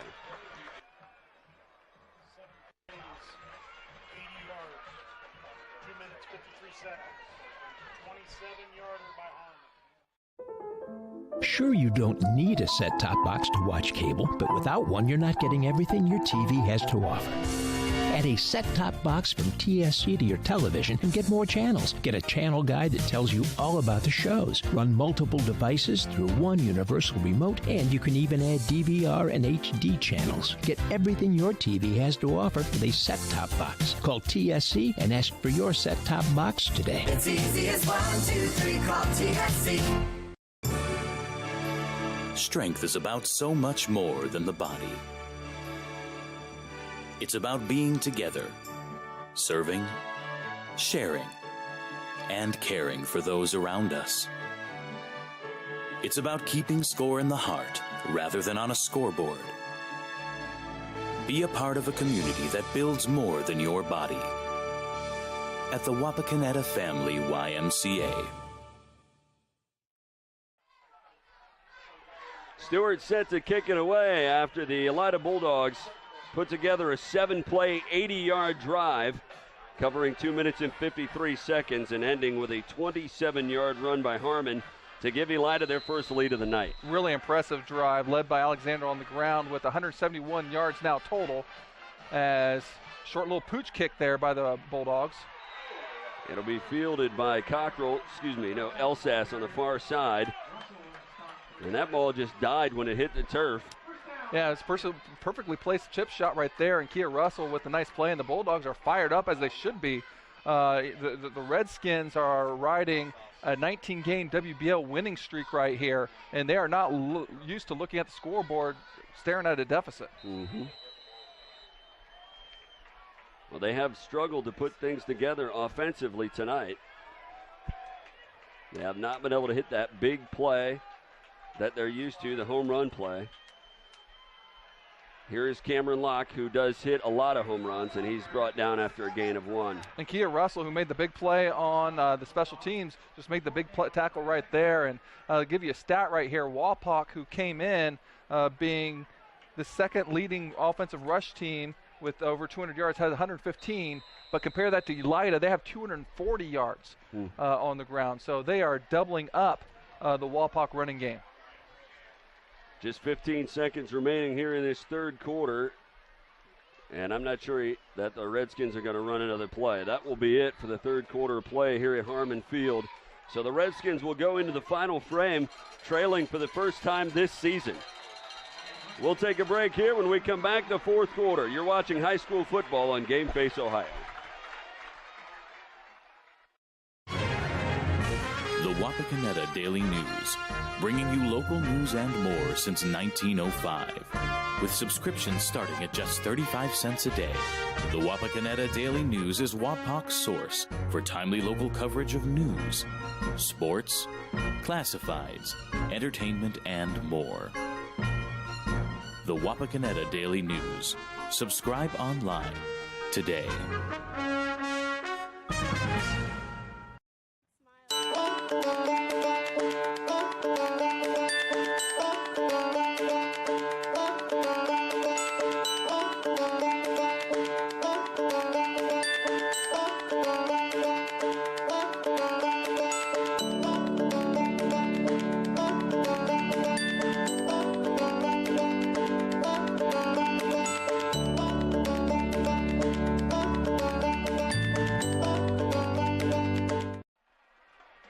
Start of the fourth quarter coming up here. 2nd down and 9 for the Redskins, and they trail at 14-10. And they're going to have to do something they haven't done all night. You know, their only touchdown was a one-play drive off of a turnover.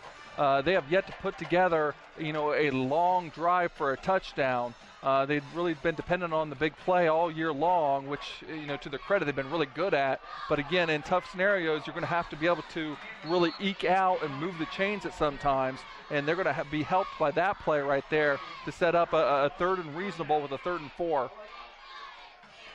We've seen that several times tonight where they ran Aaron Huffman out to a wide receiver spot and put Cameron Locke back there to take the direct snap. So they're not been very good on 3rd downs. They're actually 3 for 9 on 3rd down efficiencies. We'll see if Coach Moyer can get the play called here to be able to move the chains for the Redskins. They'll call it a 3rd and 4. Huffman back to pass, fires it over to the near side where it goes off the hands of Elsass, incomplete, and we'll bring up a 4th down. Yeah, a little high there on the pass to Elsass. And Elsass and Huffman are the ones that kind of hooked up early on for the only touchdown of the night for the Redskins, but that incomplete pass is going to bring on the punt team. Woods will go back to field this one for Elida. He'll stand at his own 25. And Cameron Locke will stand at his own 23 to kick it away. Puts the foot into it. Good kick. And it will drive Woods back, and he calls for the fair catch. He'll make it at the 22-yard line. I tell you what, he's kicking himself mentally a little bit right there. I think he didn't realize how much room he'd have when he'd catch it, and we've seen him make plays on the return game, but you know, especially when you have the lead here, you know, sometimes just catching the ball and not turning the ball over is the correct play to make. Right. So Elida not with very good field position once again. This is a continuing theme, but last time they were able to overcome that by putting together an 80-yard drive. We'll see what they do here. Well, they leaned a lot on Logan Alexander's running game on that last possession. We'll see how the Redskins respond here. First down and 10 for Elida. This is Harmon up the middle. And he's going to be knocked down at the line of scrimmage. May have gotten a yard up to the 25. That was the same play they scored the touchdown on. Just a quick trap into Harmon. That time they were able to close down on the gap so that there wasn't any play right there.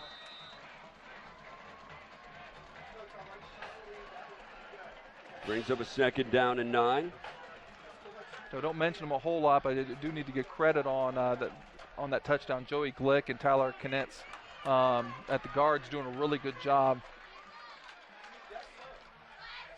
Alexander again out of the shotgun, fakes the handoff to Harmon, keeps it himself, goes up the middle of the field, and he's going to be close to a first down after being knocked off his feet by Aaron Huffman at the 34-yard line. And a different play because it was a different run. However, the same blocking scheme, a trap blocking screen that time, and Tyler Knitz was able to get the kick-out block that time, and it's just enough to move the chains. I think the officials were initially going to bring the chains out to measure, and instead they will call it a first down.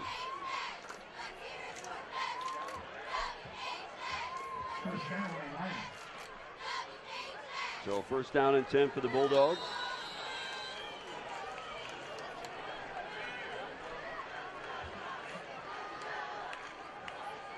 So Elida not being in a real big hurry right here. Kind of a changing gears of what we've seen as the play clock approaches 10. But we got the lead in the fourth quarter on the road against, you know, probably what you consider the favorite. You know, you want to start using some clock.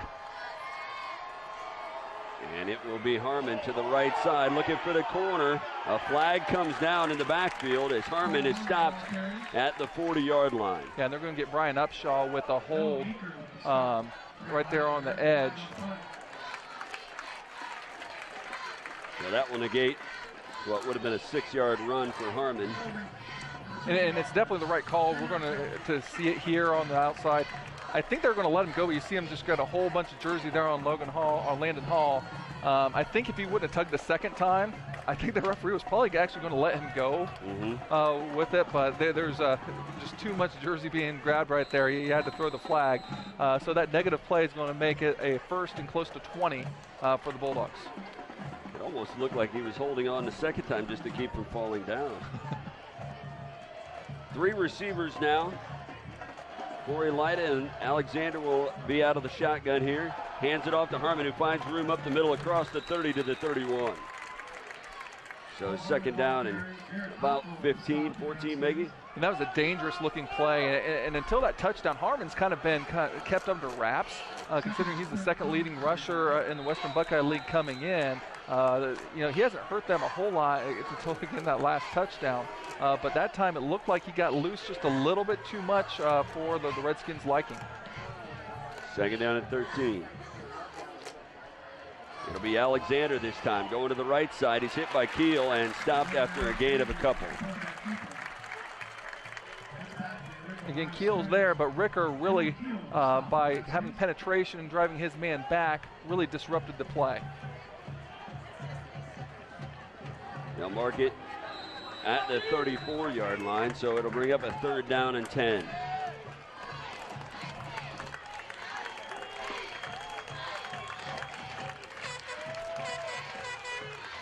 So Elida, 3rd and 3 for 8 here on third down conversions. The Redskin crowd coming to its feet. And motion on the offensive side for Elida. We've seen this a lot tonight from the Redskins. now they're the beneficiary of that. And I think that's the second time Elida's done it, but at a really tough time. 3rd and 10 is tough as it is. Now it's 3rd and 15. We'll see if that really changes your play call. You're inside your own 30 right now, but your defense has been really, really good. What you don't want to do is turn the ball over in this situation. Obviously, your first goal and priority is to try to pick up the first down, but the one thing you can't do is turn the ball over. Couple of substitutions for the Redskins coming in late there. 3rd down and 15. It's Alexander up the middle. Keel makes the hit at the 35, and he'll fall forward to the 37. He got a good chunk of that back, but it's 4th down and long. Yeah, and penalties really hurt on that drive. You know, that 5-yard penalty and the 10-yard holding penalty. You know, and now you're looking at 4th and 7. You know, really only have yourself to blame. But now you get the punt team on, and now you're going to kick the ball back to perhaps the most dangerous man in the Western Buckeye League. And he hasn't really gotten a chance to get anything going yet tonight. We'll see if this is his opportunity. Alexander puts the foot into it.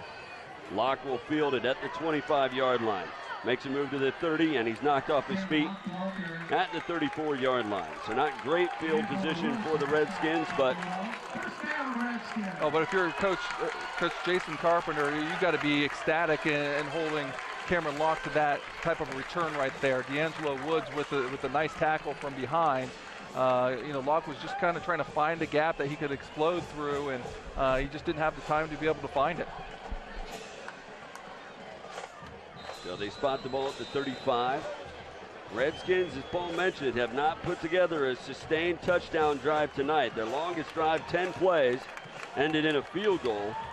That's the last time they scored. Huffman back to pass with time. Steps up, fires it over the middle, and it's caught by Ethan Good out across the 40 to the 44-yard line.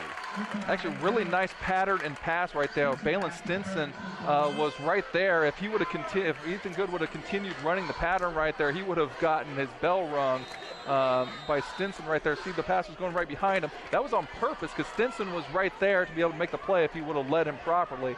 Credit Good for making the catch, and credit Huffman for a good decision.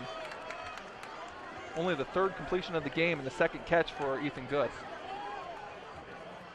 Huffman will again be back to pass. He is going to be flush from the pocket. Gets a nice block on the outside, and he will stumble forward. Gets back to about the line of scrimmage. And credit the coverage for the Bulldogs right there. Huffman just didn't have a whole lot there to work with. Able to get a little bit of something out of that to set up the 3rd and about 2. Copeland will come into the ball game, replacing Hall. That gives the Redskins another wideout out there on the field as they look to the sideline for the play. 12 seconds on the play clock as Huffman gets them into the huddle.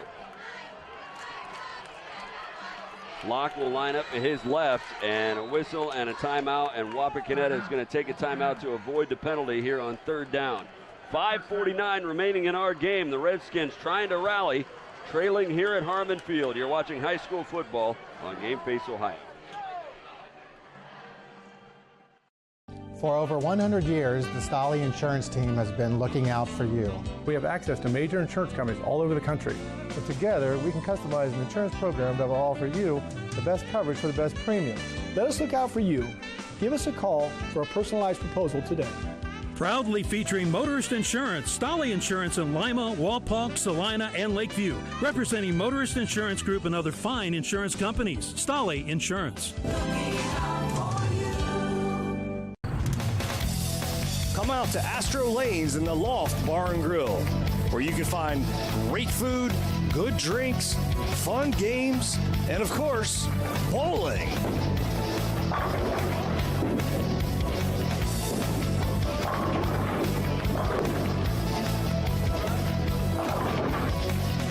Astro Lanes, a great place to spend some spare time. Just 5:49 remaining in our ball game. The Elida Bulldogs have come into Harmon Field and put the Redskins in an unfamiliar position. They're trailing here. And a whistle and a flag comes down as this play gets started. And the Redskins again flagged for a false start. Their 8th of the ball game, and that could not come at a worse time. You had a 3rd and 2. You had your basically whole playbook at your disposal, or whatever you want to run. It looks like you're going to put the ball in the hands of Cameron Locke, and nothing wrong with that. But you know, this can totally change your play call going back to 3rd and 7. So again, self-inflicted mistakes by the Redskins, making things a lot tougher. And the Bulldog defense, to their credit, has really been taking advantage as they've limited this offense to only 10 points. That's been averaging almost 35 points a game. And again, the only touchdown was right after an interception in their own territory.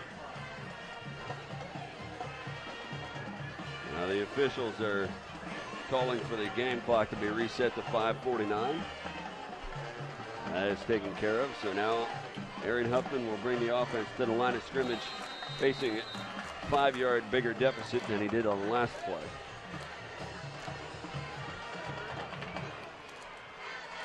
They will come with a 4-receiver set now. It's Hall in the backfield with Huffman, who is back to pass, and under the pressure, lobs it to Good. On the screen play, he comes to the near side of the field, to the 50, to the 45, cuts it back to the 40, and he'll stumble down at the 36-yard line. Big gain for Ethan Good. A great play call and great execution. That pass, you got to have a little bit of courage to first of all be able to throw it, as we see here on the replay. It was a little high. Ethan Good goes up there and sees a lot of green in front of him and is able to use the blocks and cut to the outside and just as importantly, protect the football and get out of bounds and keeps this drive alive. And alive it is into Bulldog territory to the 36-yard line. Well, it's good to be the king. Ethan Good, 26-yard reception. And now you see Cameron Locke in the backfield again with Huffman lined up to the right. He'll go off the right, now up the middle, and gets inside the 35 to the 33-yard line. And Lowe, again, a 180-pound sophomore, very physical player from the middle linebacker spot, able to get a hold of Cameron Locke, who, again, coming into this game, averaged over 14 yards a carry. They've done a really good job keeping him under wraps. Under 5 minutes to play in this one. The Redskins now face a 2nd down and 7 at the 33-yard line. Locke wide to the right. Miracle and Good wide to the left. And Huffman is back to pass again. Looking, he fires it down the seam, looking for Miracle and incomplete. I tell you what, it was tough. Miracle kind of came off his break, had a little bit of a pause, and that was enough to be able to cause, after the pass, that him just not be able to catch up to it. Sometimes you just have to run your route all out the entire time, just expecting the ball to be thrown to you. So now a 3rd down and 7. Well, given the time and field position, 4.5 minutes to go, this is probably 4-down territory. Field goal doesn't help you a whole lot in this stage of the game. So again, call this play call with the idea that you probably go for it on 4th if you didn't pick up the 1st down. Same formation here on 3rd down and 7, and Huffman is again back to pass, fires it over to the near side, caught by Locke, shakes off a man at the 20, shakes another at the 15, 10, 5, house. And there is Cameron Locke right there. We talked earlier in the game, get your playmaker the ball in some space. He doesn't need a lot of space, but he is so quick and tough to bring down with some space. And the Redskins with a tremendous comeback right here to retake the lead here in the 4th quarter. Tristan Meyer will be set to add the extra point as we take another look at that, and you can watch Cameron Locke on the out pattern right there. Avoid a man, avoid another. We missed the extra point was good. We didn't cover, but it's worth it to see that replay right into the teeth of the student section to give the Redskins a 17-14 lead. 4:24 left in this one. You're watching high school football on Game Face Ohio. TSC can save you money. How? TSC can save you money with Emerge. What's Emerge? The Emerge bundle plan. TSC will merge your phone, cable TV, and internet in one nice, neat package to save you money. How much money? A boatload. The Emerge bundle plan, only from TSC. TSC. Give us a call and see. It's easy as 1, 2, 3. Call TSC. When you you see an orange truck, you think GA Windsor & Son Company. But the next time you see an orange GA Windsor & Son truck, we want you to think green. Why green? Because GA Windsor & Son are the original recyclers. Using a modern fleet of trucks, GA Windsor & Son Company collects food co-products from restaurants, food retailers, and food manufacturers in Ohio, Indiana, Michigan, and Kentucky. These food co-products are used to manufacture quality livestock and pet care feed ingredients. So the next time you see an orange GA Windsor & Son truck, think green. The Wapakoneta Redskins put together a 6-play, 65-yard drive that ended on this 34-yard touchdown pass to Cameron Locke, and he showed off the moves on this run. Yeah, first Harmon and then McDonald able to make them miss and get into the end zone. Just a tremendous play when the Redskins needed the most out of their big play, in that case receiver, Cameron Locke. Meyer puts the foot into it, line drive kick, it'll hit at the 21 and be fielded inside the 15 at the 13-yard line. Woods with another nice return, gets it back up to the 30. So now the Elida offense has a chance to be able to kind of get back. They are able to get the touchdown to take the lead, but now with the response by the Redskin offense, it's on the Bulldogs to be able to get on the board once again with 4:19 left. This is more than likely the last time they're going to get the ball, so that they need to be able to try to move the ball. And a very excited and a great crowd for both sides right here tonight. Elida brought a tremendous crowd. They did. And the Wapak Redskin faithful are all on their feet. So the Redskins defense trying to preserve this lead. The handoff to Harmon, and he's brought down immediately after taking the handoff.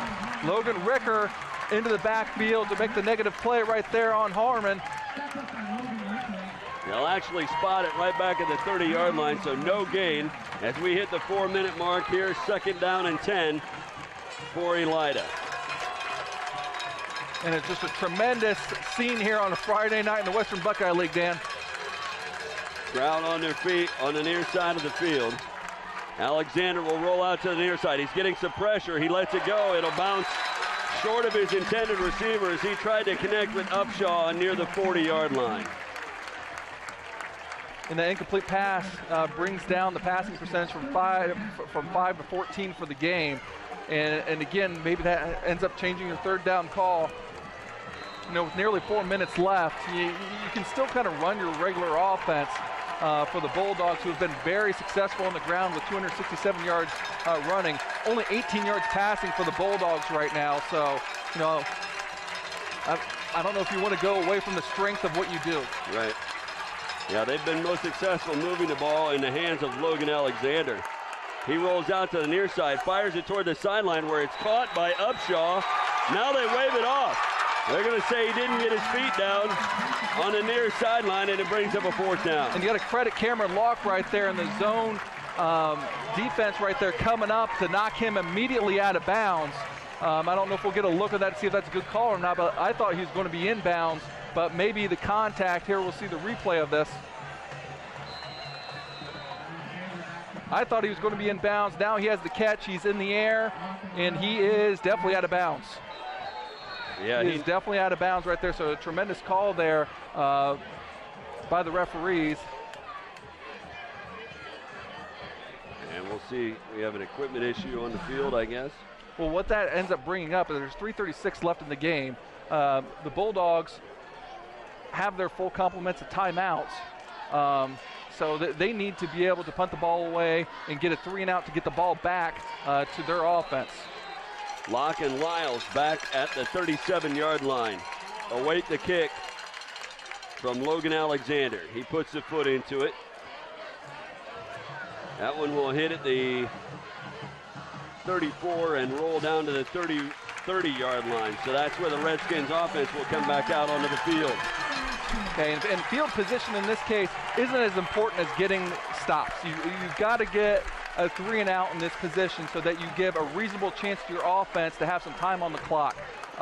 If the Redskins are able to get even 1 first down, that's going to take a lot more time off the clock, and you might not even get a chance to get the ball back. Well, Elida has shown throughout the night that they've been able to force punts by this Redskins offense, but we'll see what the how Wapakoneta responds here after they put together a pretty good drive their last time out. Yeah, so we can see if this young Elida defense can rise to the occasion. Coach Moyer, I'm sure, is going to look to try to pound this ball. And the handoff to Cockrell straight up the middle of the field. He's got running room to midfield, and he'll go down at the 46-yard line on the Elida side of the field. That's got to take some air out of the sails on the far sideline. That sure is. I mean, you just run a simple trap play, you know they're going to run the ball. Cockrell's been pretty effective running the ball in the trap play, getting his shoulders. In fact, that's his best run of the night. I believe that was about a 34-yard run right there, 24-yard run right there. So, you know, a tremendous first down. Clock's moving a little bit. I guess the only silver lining for the Bulldogs is I guess you'd rather give up a first down on first down because it doesn't bleed the clock quite as much. Under 3 minutes to play now. Handoff, Cameron Locke coming to the near side, cuts it back up the middle to the 40, and he's knocked off his feet at the 41, or excuse me, the 39. So Elida not getting the stops that they need. It looks like they're trying to get a strip right there and cause a turnover as much as anything, but you know, from Coach Moyer's standpoint, whose team is looking to try to extend their WBL winning streak to 20, you know, this is kind of a coach's dream. This is what you want to do. It's a tight game, and you want to be able to close out the game by not giving up the ball. You want to finish the game by possessing the ball, and you do that just by continuing to have positive gains and moving the chains. 7 yards for Cameron Locke on first down. And the Redskins will let that roll all the way down as Cameron Locke breaks free again inside the 20, 10, 5, touchdown. And Cameron Locke, they held him down for most of the game, but here in the last few minutes in the fourth quarter, he really stepped up. First of all, with the go-ahead touchdown run, catch and run, and then this time with the big run from 39 yards out to put the game away. Well, Cameron Locke, it's only a matter of time before he breaks the big play. And he does it here. And tremendous job by the guards right there as we see the extra point go up and good. But really, sorry about that, really credit the guards in that one, Stone Schnari, and then also number 51, Ryan Loudon in there, the junior. A tremendous job blocking. Tristan Myers' extra point is good. 24-14, Redskins with the lead. You're watching high school football on Game Face Ohio. Where is that TSC bill? How can I pay it if I can't find it? You don't need the bill. You can pay it online at telcirco.com. Wasn't there a special this month? Yes, we got it from TSC's Facebook page. I know I've got the announcement for the club here somewhere. I just sent it to TSC to air on Channel 2. With telcirco.com, Facebook, Channel 2, and their newsletter, TSC makes it easy to stay connected. Now, if they could just help me clean up my desk. It's easy as 1, 2, 3, call TSC. At Minster Bank, we understand that life can get hectic. That's why when it comes to your banking, we offer the services that make your life simpler with tools like person-to-person payments, Pop Money, mobile and online banking, and bill pay. But most of all, Minster Bank is a supportive member of your community with personal relationships and customer service that reach outside of our branches. Minster Bank, helping people achieve financial success. 24-14, the Redskins open up a 10-point lead. A 39-yard touchdown run by Cameron Locke. The ensuing kickoff by Meyer, fielded at the 20 and back up to the 28-yard line. So, Paul, the Redskins took over, trying to burn some clock off the and end this game with a 3-point edge. They end up with a 3-play, 70-yard drive that covered 1 minute and 19 seconds for the touchdown. Well, you know, I was talking about before, coach's dream. You know, what's even better than kind of running out the clock, possessing the ball? Well, what's better is going 70 yards in 3 plays when you're trying to bleed the clock and go up by 2 scores. Yep. Now, that does give the ball to Elida. So, you know, there are scenarios that can still happen, but they're going to have to happen pretty quickly for Elida, who probably is going to go to the air and hasn't had a whole lot of success through the air so far tonight. 2 minutes left in this game as Alexander is back to pass under some pressure, fires it out here, and it's incomplete, intended for Brady Gibson. as prolific as Elida has been running the ball with 267 yards, with Alexander coming up with 191 of those yards, they only have 18 yards passing, and now they're 5 for 16 passing. You know, I really think that they're going to look back on the possession before when they're only down 3. See, when they're only down 3 and went 3 and out with the ball. I mean, in that position, you need to be able to move the chains. You had a lot of time left in the game. Alexander back there with a 2nd down and 10. He's going to throw it again, get some pressure, and he lobs it out to the near side. It's going to be incomplete. He was looking for Gibson again, and he couldn't connect with him. And Wapak running some zone defense right there, and they had 4 red shirts kind of converge on that coverage. It makes it for really tight windows. We can see here in the replay. Kind of put it almost where he needed to be, just a tad low, but again, a lot of coverage right there for the Redskins. Not a lot of time has ticked off, only 11 seconds since they started this possession. But Elida faces a 3rd down and 10 here.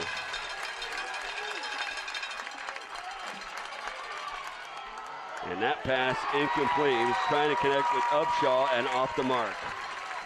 So a 4th down and 10 now for Elida. And Paul, if you just look at this score tomorrow morning, you're not going to recognize just how tight of a game this was. Oh, obviously, with 4+ minutes to go, the Redskins were losing. Right. And we're in danger, and Elida's a pretty good team. We looked on paper and saw their scores and understood this is probably a pretty good team, but let's see what they do with Wapak. And they gave Wapak everything they want, and credit the Redskins for coming up with some big plays. The one thing I want to say in this situation that's made things a little bit tough is they're asking Alexander as a right-hander to go to his left a lot, and sometimes that's tough for right-handers to roll to the left and be pretty accurate. He's 5 of 18 passing tonight. Fires it over the middle of the field, and that one had nearly picked off. Been broken up by Huffman and Locke, and that will do it for the Elida Bulldogs. But in that case, the broken up pass by Aaron Huffman is better than an interception, because on the 4th down, it's a turnover on downs, and the Redskins are going to get the ball back and presumably can just kneel on the ball and put the game away and feel pretty good about being put to the test by a very good team and finding a way to pass that test and to extend their record winning streaks. This is going to be the 2nd Western Buckeye League loss for Elida. And another tough one. They had a 1-point loss, 35-34 to Salina. And then this one, again, having the defending WBL champs on the ropes at home, and just didn't have enough plays just down the stretch.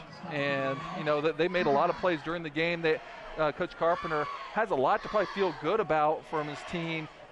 Moving forward, there's still quite a lot of season left, and Coach Carpenter really took this program from the ashes took them to the playoffs 3 consecutive years. The one year, I think it was 2009, actually went to the state semifinals. So this is a team. If they just rebound and have some confidence in themselves, we could see them making a run for the postseason as well.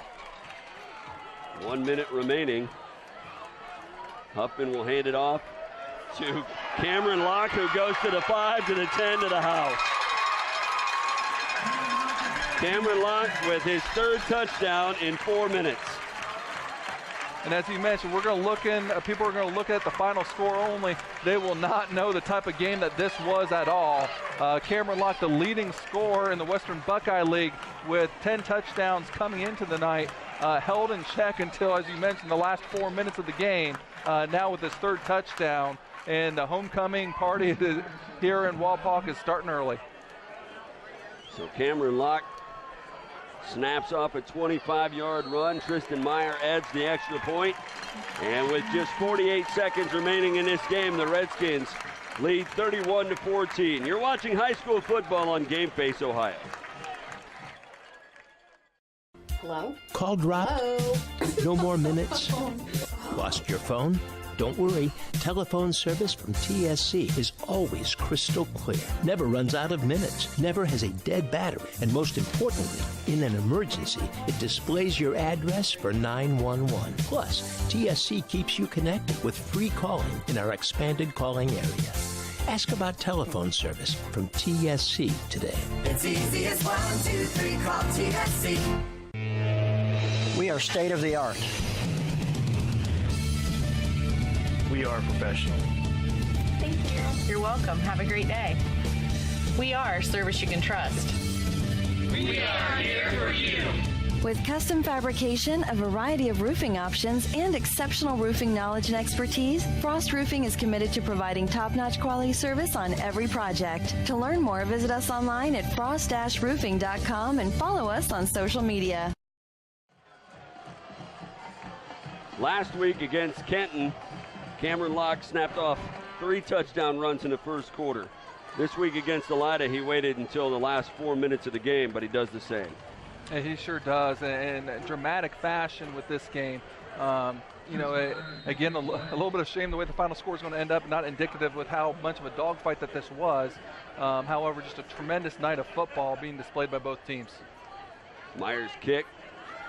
Squibb, that will be fielded by Upshaw inside the 20. He'll get up to the 30 and go down at the 32-yard line. So Elida with just 42 seconds left. They fought hard tonight, but Cameron Locke came through with some big plays late in this game that really opened it up for the Redskins. Yeah, the young defense, as we mentioned, does not have a starter that's a senior for that Bulldog defense. Just kind of couldn't shut down Locke down the stretch in the fourth quarter.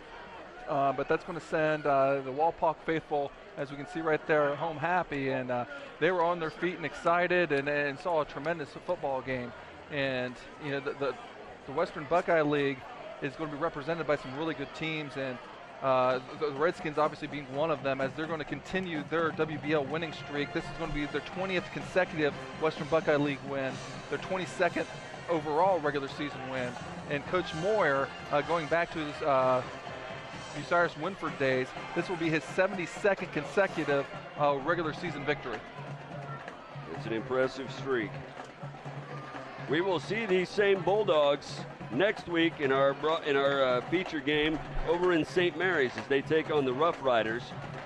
And we'll see how they respond after tonight's ball game, a game that they were in up until 4 minutes and 24 seconds. Yeah, and the Rough Riders, Coach Fry having the Rough Riders back towards the top of the Western Buckeye League, undefeated coming into tonight's game with Kenton, which I believe is a tight ball game right now as well. And that'll be a pretty exciting matchup. We did their game against Van Wert a couple weeks ago, and they had a 20-point comeback to have that 21-20 victory over the Cougars. Our bonus game will be this Redskin team over at Bath to take on the Wildcats. You can catch those games on Game Face Ohio. Harmon with the carry up to the 40 to the 41-yard line as the final 30 seconds will tick off the clock here at Harmon Field.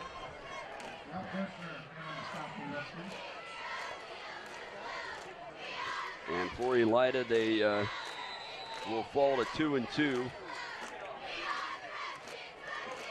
And they will fall to 1-2 inside the Western Buckeye League. But they will be a dangerous matchup from here on out. There's not too many other teams on their schedule that can probably take this team for granted. They're likely to be able to knock off any other team they play the rest of the year. A strong run there will be the final play of the ball game for the Elida Bulldogs. And the Redskins put together an impressive fourth quarter to pull away from Elida and win 31-14. We'll be back to wrap this one up after this. You're watching high school football on Game Face Ohio.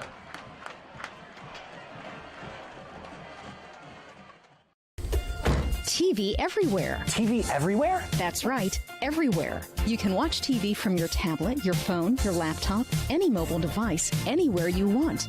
Laundromat? Yes. Grocery store? Yes. Park? Yes. What if I wanted to watch TV at home? All your favorite networks all the time. It's TV everywhere from TSC. It's easy as 1, 2, 3, call TSC. Owen Kitchen and Bath Showroom has been family owned and operated since 1990. We can help you from start to finish with your entire project. Let one of our professional designers put the final touches on your project. Owen Kitchen and Bath now has 2 showrooms to better serve you in Wapakoneta and Lima. Owen Kitchen and Bath, cabinetry that will take your breath away at prices that won't.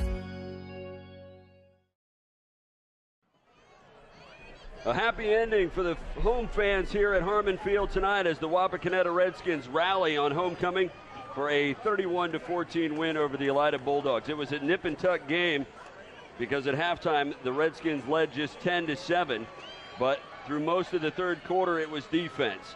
Then late in the third quarter, Elida got things going offensively, and it was on the shoulders of Logan Alexander as he ripped off a couple of nice runs as part of a 7-play, 80-yard touchdown drive. A drive that concluded with a 27-yard run by Harmon and gave Elida a 14-10 lead.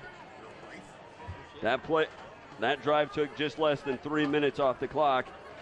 But the Redskins were able to respond, but not until late in the fourth quarter, as they were helped out here by this screen play on a 3rd down and long that Ethan Good converted into a 1st down. With 4:24 remaining in the game, Aaron Huffman connects with Cameron Locke, who displaces a couple of tacklers on his way to a 34-yard touchdown and gave the Redskins the lead 17-14. The Redskins weren't done there. Jared Cockrell moving the ball forward as part of the next scoring drive, and it ended with this 39-yard touchdown run by Cameron Locke, who broke it off 3 plays, 70 yards on the drive, a minute and 19 seconds off the clock. And then finally, Cameron Locke with his 3rd touchdown of the fourth quarter, a 27-yard touchdown run, and the Redskins pull away late, Paul. Yeah, a really exciting game. Very interesting to see how the Redskins responded to being down for the first time all year, and what a fourth quarter explosion there at the end, led by Cameron Locke. Let's take a look at final statistics from tonight's ball game. Just a few individual highlights. Alexander led the way on the ground with 191 yards, rushing on 21 carries and a touchdown, but passing did not really help the team a whole lot, with only 5 for 19, passing for 18 yards. Harmon had 13 carries for 85 yards and a touchdown. Over the Redskins, they're led by Cameron Locke, who was held under wraps, had about 40 yards at halftime, ended up with 143 yards and 17 carries, with 2 touchdowns on the ground and 1 with the reception. Cockrell ended up with 66 yards and 11 carries. Huffman only 5 for 14 for 118 yards, but he did have 2 touchdown passes, and Ethan Good had 3 receptions. Coincidentally enough, the only 3 catches that weren't for touchdowns. Well, Elida did their best to contain the Cameron Locke show, but it showed up late in the game. With 4:24 left, Cameron Locke scored his first of 3 touchdowns tonight. And the Redskin offense kind of wore down the young Bulldog defense, who for 3+ quarters were up to the task of holding their own against that Redskin offense. But the late offensive surge by the Redskins kind of tilted the net gain to their advantage. They ended up actually outgaining Elida 339 to 305, when at one point they were being doubled up by the Bulldogs. Well, a fantastic comeback for the Redskins, and something that should boost their confidence. Elida will have to look at what they've done through the most of the game and feel that they were successful in shutting down a pretty good offense, and then they'll have to kind of forget about the last 4 minutes of the game. Well, a lot to build on, for especially a young defensive team, although you have some experienced offensive players for Elida. Jason Carpenter, he's not real far away with that team, and obviously Coach Moyer continuing to keep the train rolling for the Wapak Redskins. Well, we want to thank our crew here tonight, our producer Todd Utrip, our technical director Adam Dell, our statistician A.J. Lacey, our cameraman Jim Miller, Josh Miller, Mitch Doty, and Cody Voorhees. We want to thank Astro Lanes for providing the pizza prior to tonight's ball game, a critical part of every broadcast. And we want to thank you for joining us here tonight. The Redskins win on homecoming 31-14 over the Bulldogs. Thanks for watching, everybody. You've been watching high school football on Game Face Ohio.